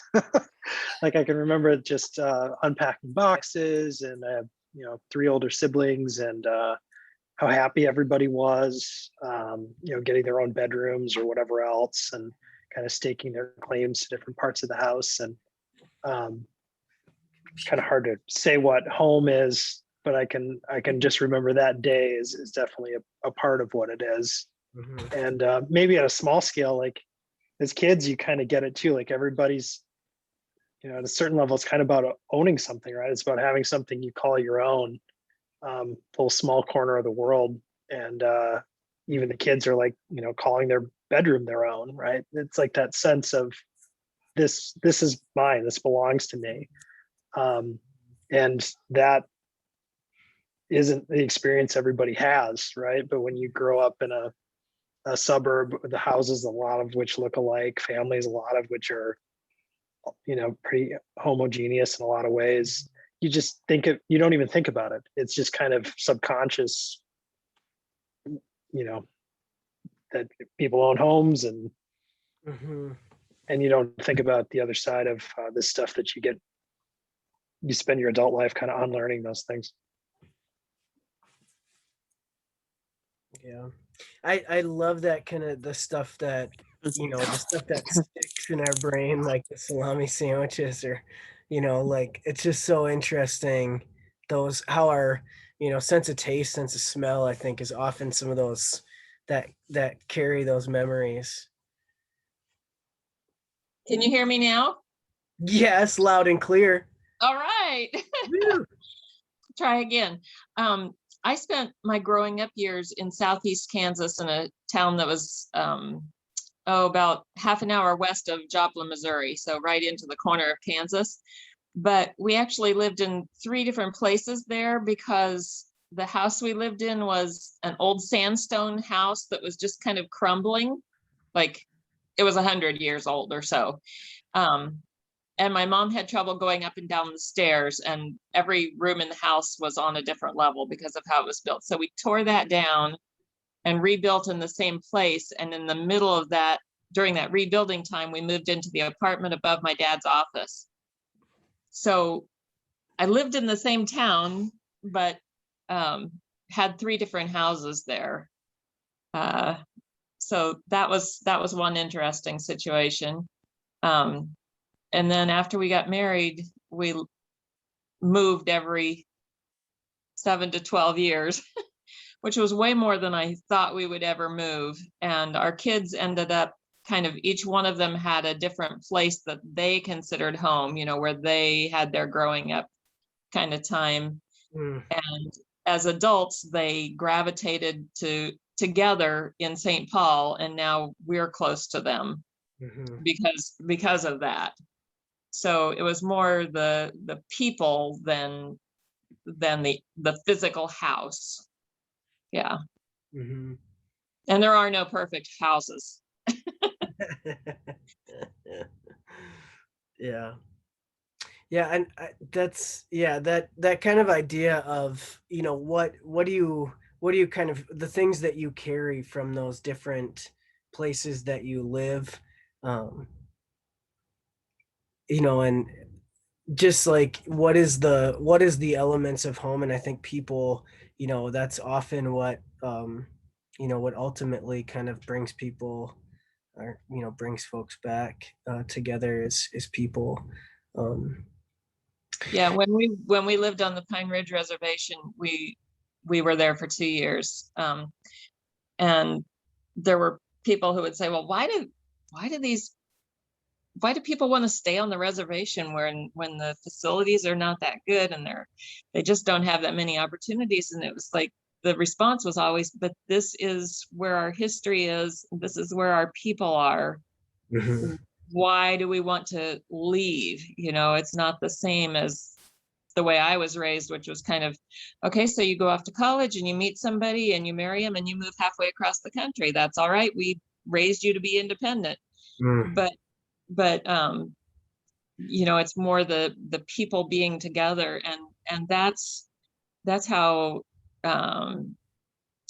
like our immigrants from South and Central America tend to come 1 or 2 at a time and help the rest of the family come, or the friends and the relatives. And if you read and study about like the 1920s and 1930s, people came from the South and they'd get established, they'd get a place to stay and a job, and then they'd bring the next relative, and then they'd bring the next relative. And it was because of those people connections why there's a group in Minnesota, or why, that part of the family went to New York or whatever, and why there's a Haitian community in Miami and in New York, but not in Kansas City, just not so much. Yeah.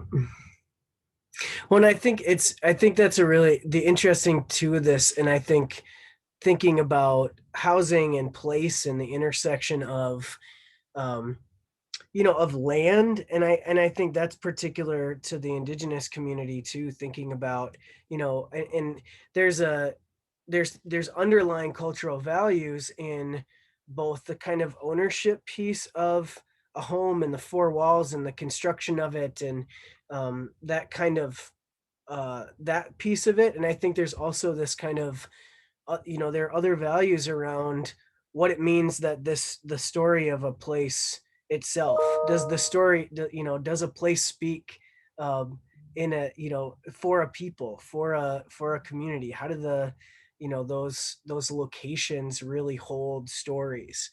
Mhm. Or where the ancestors are buried. Sure. Yeah. And the sacred sites of your ancestors, that, whether that's a little cemetery, or whether those are indigenous mounts, and holy hills, just different ways that people kind of understand what home means. I grew the place that I've always felt most home at is in the city. And my folks moved to Minneapolis when I was 3, and I can still feel the first time that like my feet hit the sidewalk pavement barefoot, and just like how that still brings me back to like that's home for me, is sidewalks in communities.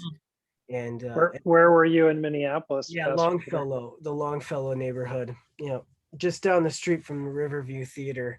I went to Howe Elementary, and and wasn't there super long. My dad was in seminary at the time, and so he took about 6 years, 7 years, and then we moved down to near Owatonna, and served kind of in a way more rural setting.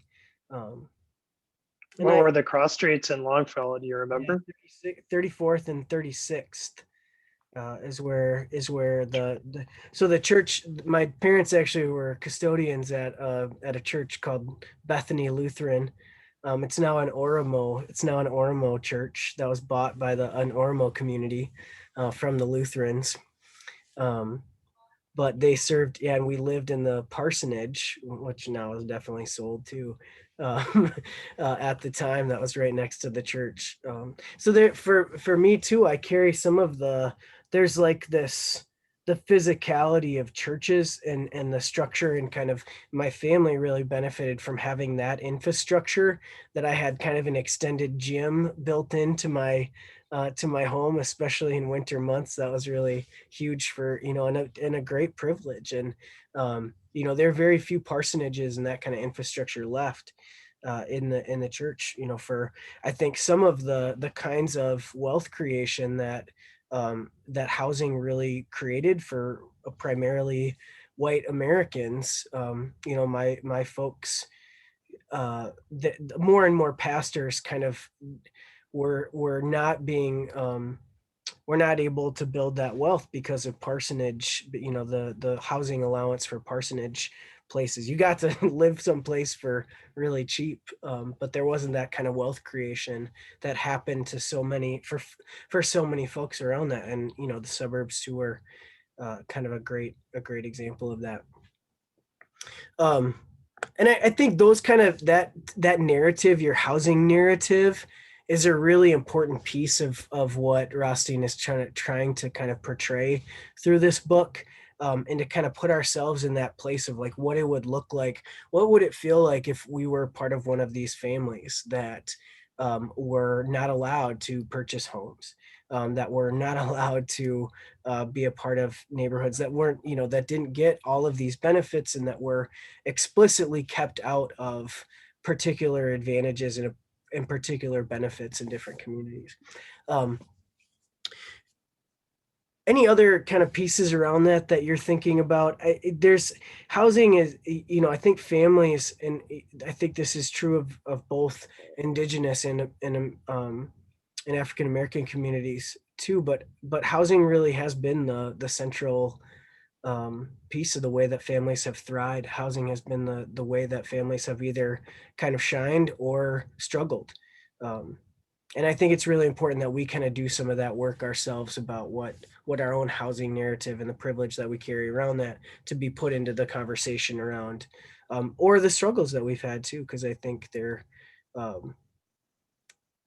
I think definitely people of color were targeted for this, but I think there's definitely low income families too who were kept out of those opportunities as well. Well, not only the idea of a house, but for me, we always had enough yard. Sure. My mom grew up on a farm. My dad, they had, call it a hobby farm or whatnot, a sustenance, where they had some chickens and they had some pigs and they, and they gardened. So, they, most of the food was coming from whatever you made yourself. So when I grew up, most places we had a garden either right by the house or there was someplace not too far away where we would go to garden as well. So that was a big part of growing up, which is even more different than someone who might live someplace where it's even a townhome or a duplex or whatever, where you maybe didn't, or if you didn't own it, you couldn't even do something like that. Was that, I think that's a good transition to talk about kind of what surprised, as you've kind of learned and read so far in The Color of Law, were there things about the kind of development projects or the kinds of things that were instituted that were surprises to you? I think that's a big part, is kind of the lack of infrastructure and really the creation of massive projects that were not given adequate support, no yards, there's nothing that in those apartment complexes that really screams the same kind of advantages of that space and some of that more freedom. Were those things surprising, or were there other things that have surprised you so far? That's kind of one of our first discussions on our discussion guide, if we want to go there. I was surprised that didn't matter what the Supreme Court said. People kept finding ways to get around it. Kind of whack-a-mole. Yeah, the kind of whack-a-mole thing. Yeah, the sideways turns and yeah. I mean, I knew that vets of color weren't getting the mortgages as more Native people weren't, but that they actually figured out how to get around the Supreme Court. That was surprising to me. Yeah, let's pass a law, but we're not going to follow it. Yeah. And we won't enforce it. So, it's all good. Yeah. It's like, seriously?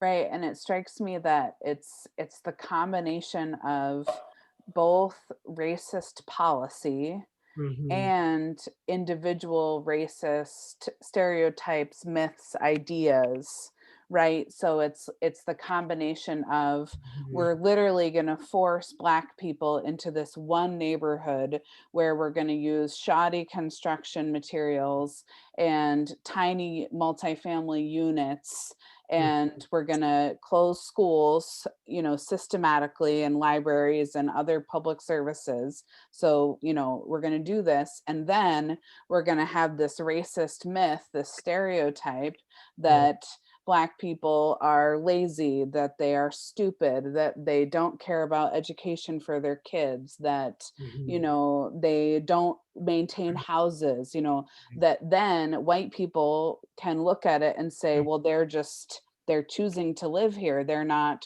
working hard enough to get themselves out. Why would they put their kids in those schools?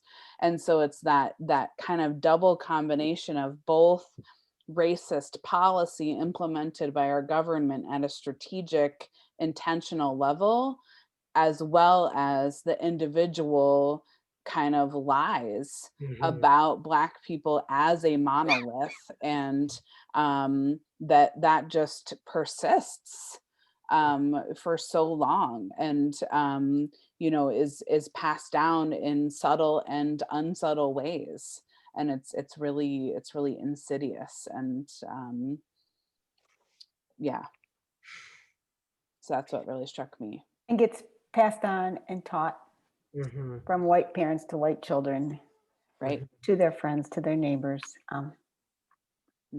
dictating what churches they would have gone to. I mean, all those things. Right. Yeah. The learned behaviors didn't get unlearned. Right. And so it's like we need to change racist policies, and we also need to have honest conversations with ourselves, with our families, with our churches, with our kids, you know, right? It's the learning and the unlearning and self-examination, but that's not enough. Like it can't just be the conversations. It can't just be you know, blamed on individuals making racist decisions, because it's also policy. There's so much of the history of the housing, like it talks about early on, that public housing was originally, the purpose was to give shelter, not because of people that were too poor to afford it, but for those who could afford decent housing but couldn't find it because there wasn't any available. That was its original purpose, but then it shifted pretty quickly as to how it was used. Well, yeah, And I mean, go ahead. I haven't gotten very far into the book, but the thing about the factory housing out in California and how it was totally designed differently for the different groups and very controlled. Right. And he writes later in the book, and I'm not going to remember the specific numbers, the statistics, but it's something like, if you are in a predominantly Black neighborhood, the likelihood of having a environmentally terrible thing near your neighborhood is statistically enormous. Like if you live in a Black neighborhood, you are like, you know, 95% likely to also have some horrible polluting factory nearby you. And, you know, I was just reading about Chicago. Mayor Lightfoot, you know, said, yes, you can, you know, have this horrible metal shredding factory that was supposed to be on the north white side of town, and the white people complained, and so Lightfoot approved it to go on the south side, which is predominantly Black and poorer. So I mean, 2021, we're still doing it. Yeah, and I mean the north, there was a really terrible garbage incinerator in North Minneapolis that received a ton of press and things, that, you know, and complaints from the community, because, you know, it was polluting the air in a predominantly, you know, redlined African-American community. Yeah, the other one that came to mind tonight was, you know, talking about the nuclear plant, that's just that's really close to the indigenous community at Prairie Island, the Prairie Island nuclear plant. You know, those being the places that Native American peoples were, you know, were forced to live in, and that are, you know, that are sometimes the most polluted places in the, you know, in the area. Yeah, I mean, homes are, it's so connected to where you go to school, what jobs you can either have public transportation, or you would absolutely need a car to access. you know, where you probably go to church if your family is religious, you know, health outcomes. I mean, that's what we're talking about there with if you have, you know, more likely to develop asthma or, you know, drinking water not being safe. You know, that's a pervasive issue in many communities, lead in right? pipes that has now, I mean, this is the Flint piece, but that's also in North Minneapolis right now, as you know, homes where lead pipes have been haven't been switched over and that are not you know, have unfortunately impacted the lives of, you know, low-income families and people of color because of that too. That infrastructure piece that he emphasizes, I think, in the way that it was, you know, that those kind of levers in our government were used to give better infrastructure to some communities and worse infrastructure to other communities.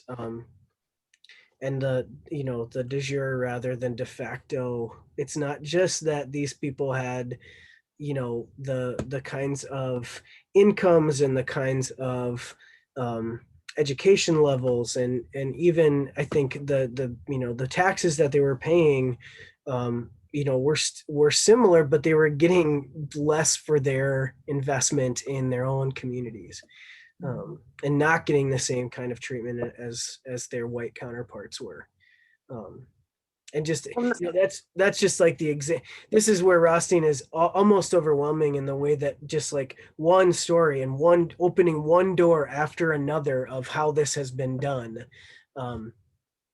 You know, it's yeah, it's hard. And the other thing that surprised me was the propaganda piece that you were talking about too, with just the way that those myths, the way that those lies, the way that real estate agents, the way that you know, the FHA really perpetuated these myths, and you know, the way that the maps were created perpetuated these myths about you know, and you know, I wrote at one point on the bottom, you know, white people are intimidated by black people.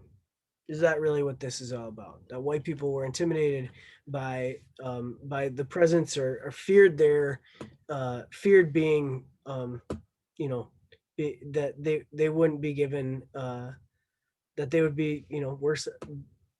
I'm not saying this correctly, but you know what I'm saying. They're intimidated. You know, white people were intimidated by black people, and that is a false myth of. Well, a myth was created in a make people think capitalist, that they should fear someone with different color skin. But you can't trust them, you know, that.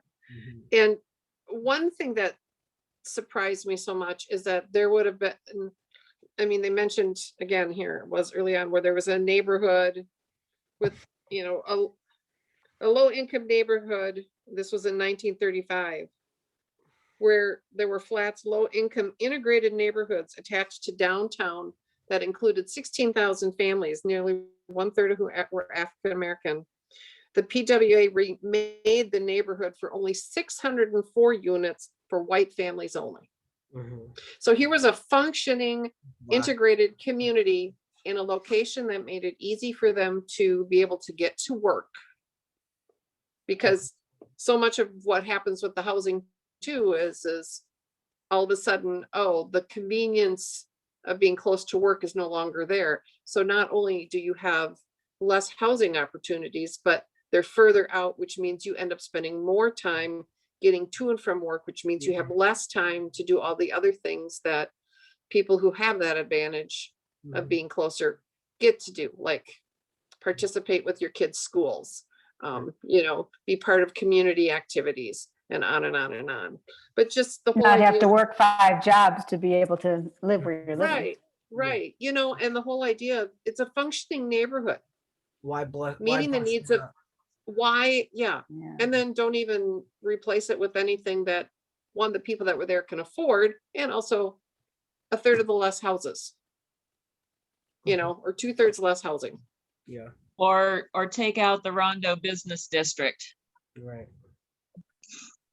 Yeah, I think, I mean, I'm looking forward to getting further in the book and kind of what the prescriptions are, because, you know, the Twin Cities are one of the most segregated cities in the United States, you know, and we've Yeah. I think there's also the point of like, even when people's motivations are right, put that in quotes, Yeah. you can still get things badly wrong. Like, Yeah. you know, the Cedar Riverside high rises, those were designed by Ralph Rapson, and they were designed by a world-class architect. Yeah. They were supposed to be, you know, the new city or whatever you wanted to call it in the 60s or 70s, Right. urban planning, and we're going to give public housing, you know, first-class treatment. We're going to use first-class architects and engineers and the rest of it. And you look at them now, and they're kind of an example of, you know, I don't think most people in the Twin Cities look at those and say, like, that was a great move, but they are, you know, the home to a lot of people who've come from the Horn of Africa, where, you know, that was available public housing for them as immigrants. You know, some of whom, like I worked with, they were pro bono clients of mine at one point or another. So like it's complicated, right? Because it started off with maybe really good intentions in that particular instance of what they were trying to do. The result probably didn't come off the way it doesn't look so good in the rearview mirror, but yet it's still also kind of serving a certain function of, for people who are brand new to our country, who really come from nothing, many of them, it's home. In the way that if we were to ask them their home story, that might be what they tell someone 20 years from now. It's like, well, I remember when I moved to Minnesota and it was January, it was freezing, and we had an apartment, you know. I don't know. I mean, I think there's obviously racism and redlining, and there's obviously bad acting. Like, there's a lot of bad acting, and there's a lot of money grubbing. But the hard part, I think, is even when your eyes are wide open and you are trying to do the right thing, it seems like we've known, you know, I've heard this since I was a kid, right? In high school, like, we have racial disparities, very segregated city. I haven't seen very much change in that regard in 25 years, 30 years.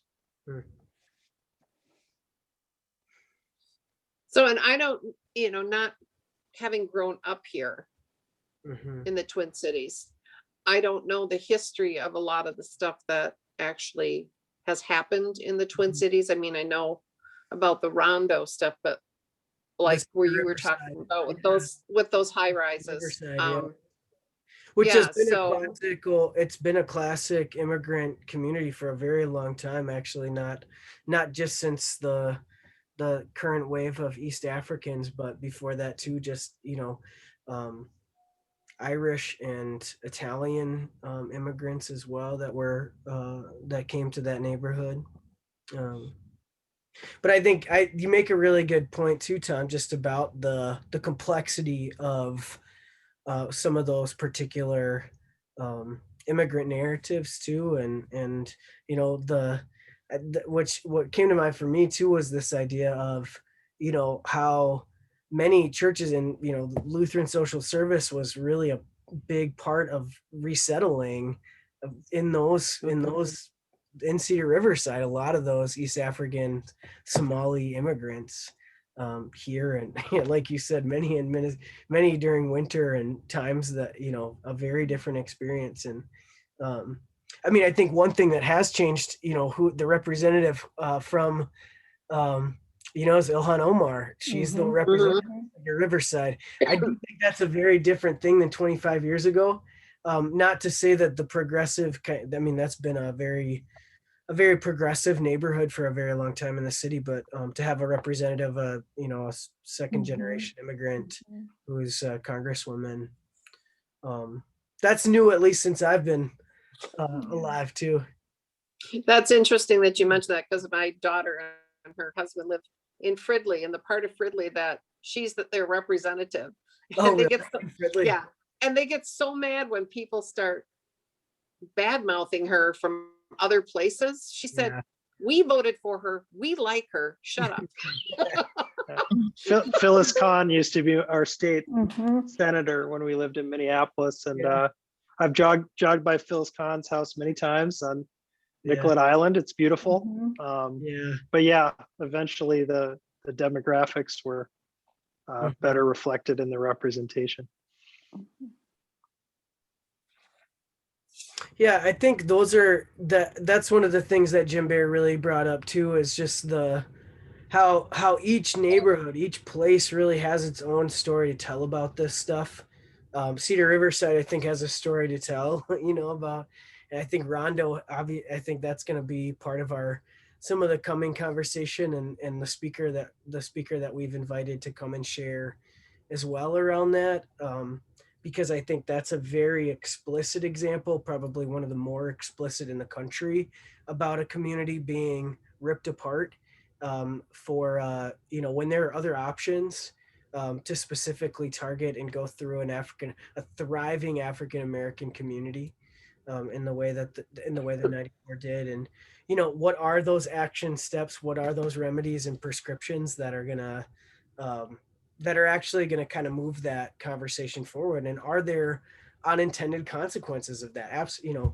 Of what that's going to look like.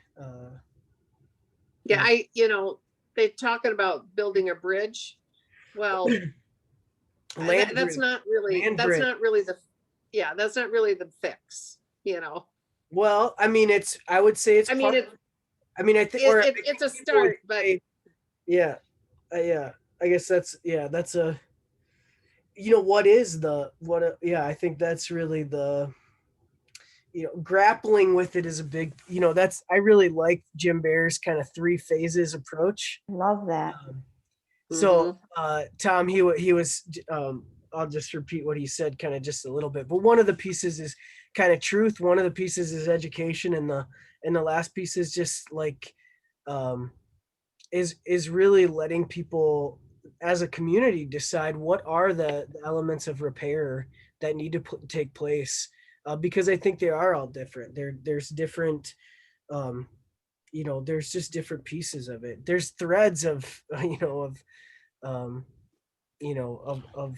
ways in which the system is de jour, but it's also very particular in the kinds of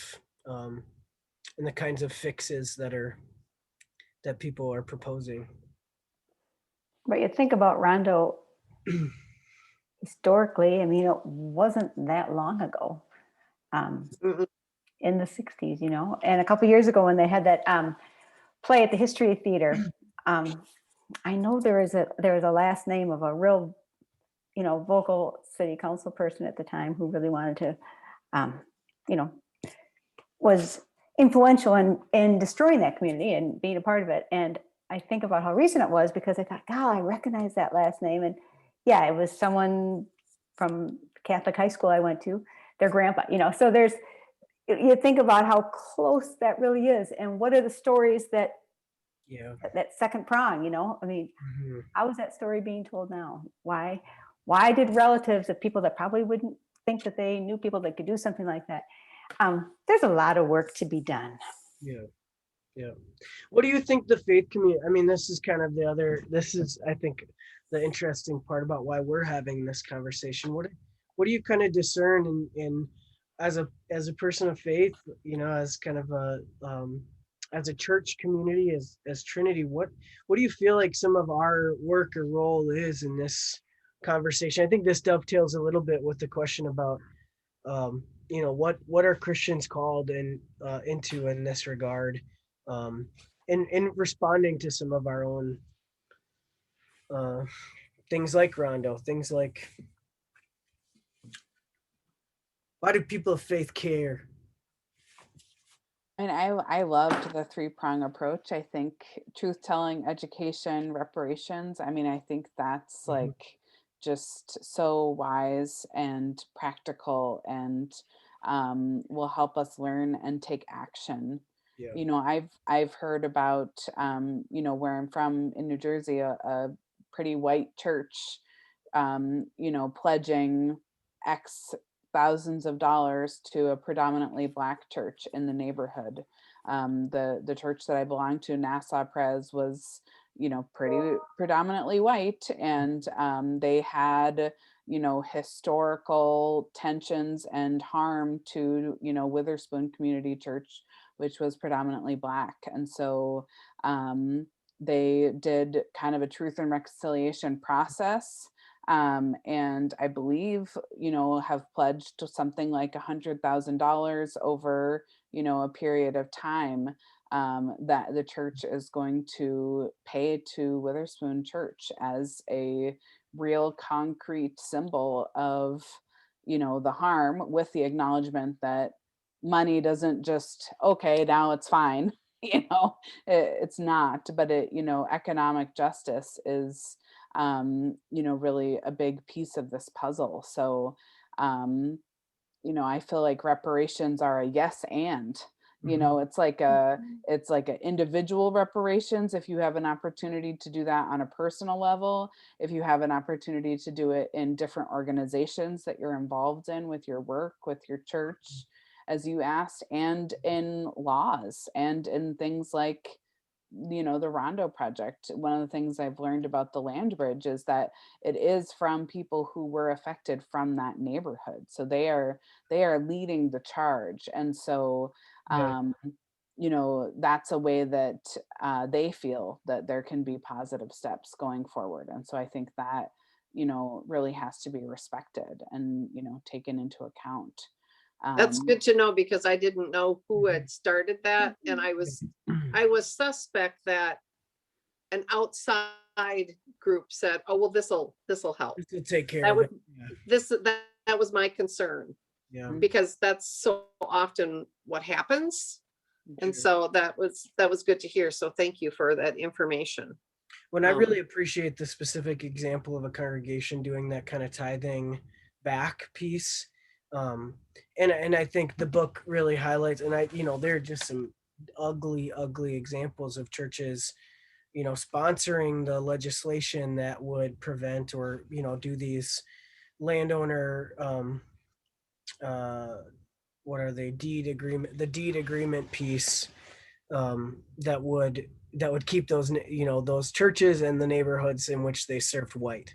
And church leaders, pastors, being the ones who are creating, what Martin Luther King called the most segregated hour on of the week is Sunday morning at 9:00, being, I think, a significant byproduct of the de jure segregation that was created by this country, and that we are a byproduct of that effect at being one of the whitest denominations in the country. Of predominantly where, you look at where churches in the ELCA are right now, and they grew out of the kinds of housing benefits that were given to white and Caucasian people that their black and brown siblings were not given. So I think it'll be interesting in Stillwater too, like just with the pandemic and how many people are working remotely. Like Stillwater is just kind of just far enough outside, Saint Paul and Minneapolis, where a lot of people don't want to commute, but if you're working from home, and you don't need to get on Highway 36 or 35W or whatever it is. Like, we might see quite a bit of people moving into Stillwater, right, from all different backgrounds, because the housing here, there's a pretty varied housing stock. Not every house in Stillwater costs $400,000. Right. But any new house that goes in, right, which is that's the biggest beef. Yeah, that's the biggest beef I have is I just don't believe that there's not a way to build more affordable mixed housing within a neighborhood, and that I just think it should be outlawed that when developers develop properties, that all houses have to be $500,000+, that they have to require that you have some smaller homes and some larger homes, and they're intermixed. That's the kind of neighborhood I grew up in. Granted, that was back when you didn't necessarily have a developer come in and build all the houses. You bought a plot of land and you built the house that you could build and afford. And then, within a 4-block radius, we had, people that had 2-bedroom homes to You know, we talked about the guy down the street that had the mansion because he had this huge circle drive in the front and, you know, 4 garages, and it was a big house, you know, and he was some bigwig, you know, and it was 4 blocks from our house, which was, you know, a little 3-bedroom house, you know. I don't think we have the will to do it. I think it can be done. We just don't have the will to do it. And because we don't, we continue in our building practices to segregate. Yeah, absolutely. And we have, unlike most metro areas, we have an incredibly powerful metro-wide unelected government authority that has the ability to tax us. And they're still not able to really affect change in that regard either. I mean, they're not.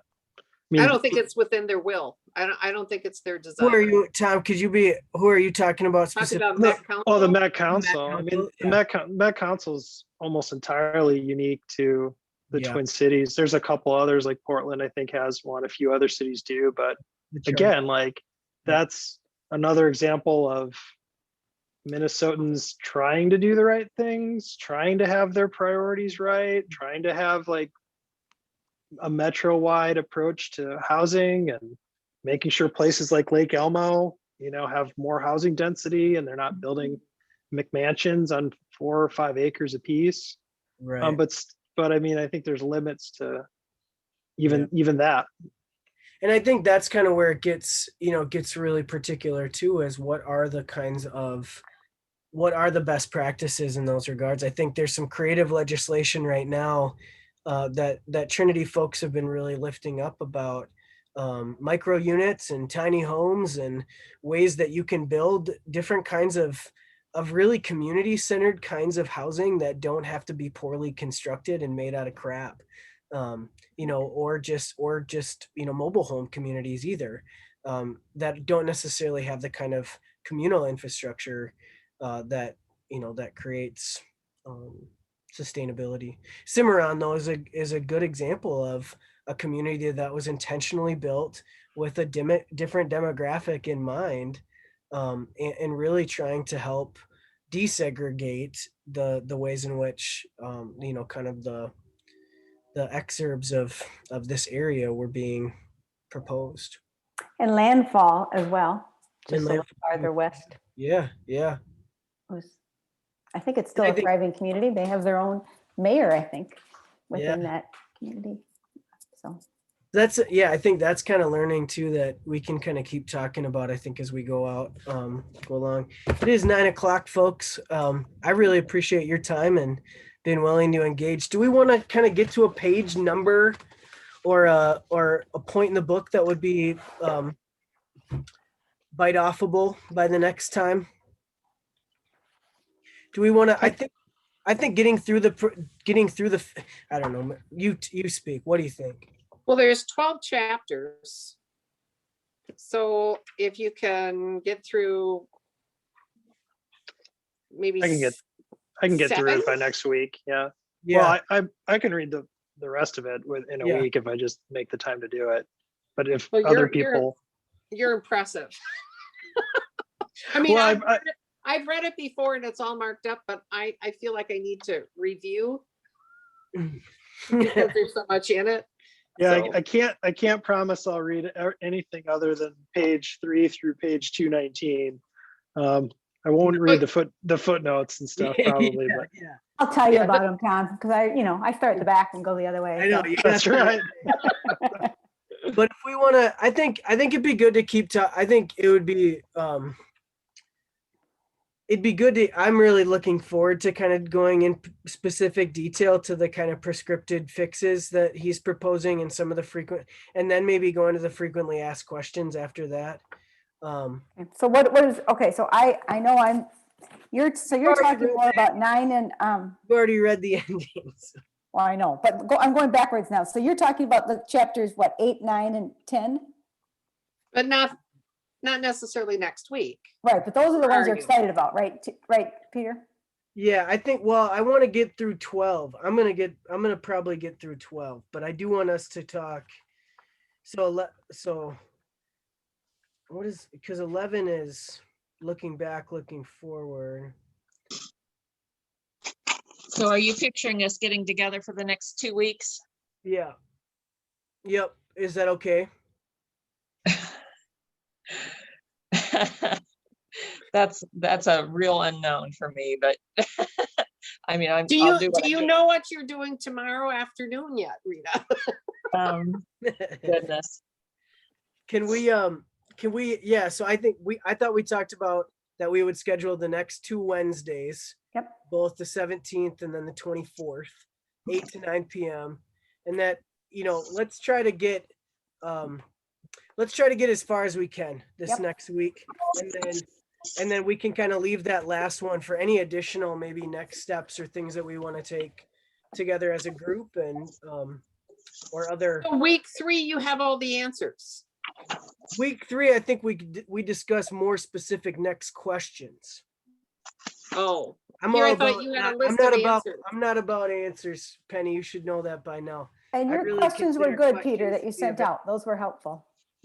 Good. Yeah, we can keep kind of chipping away at these too. Sound good? Okay.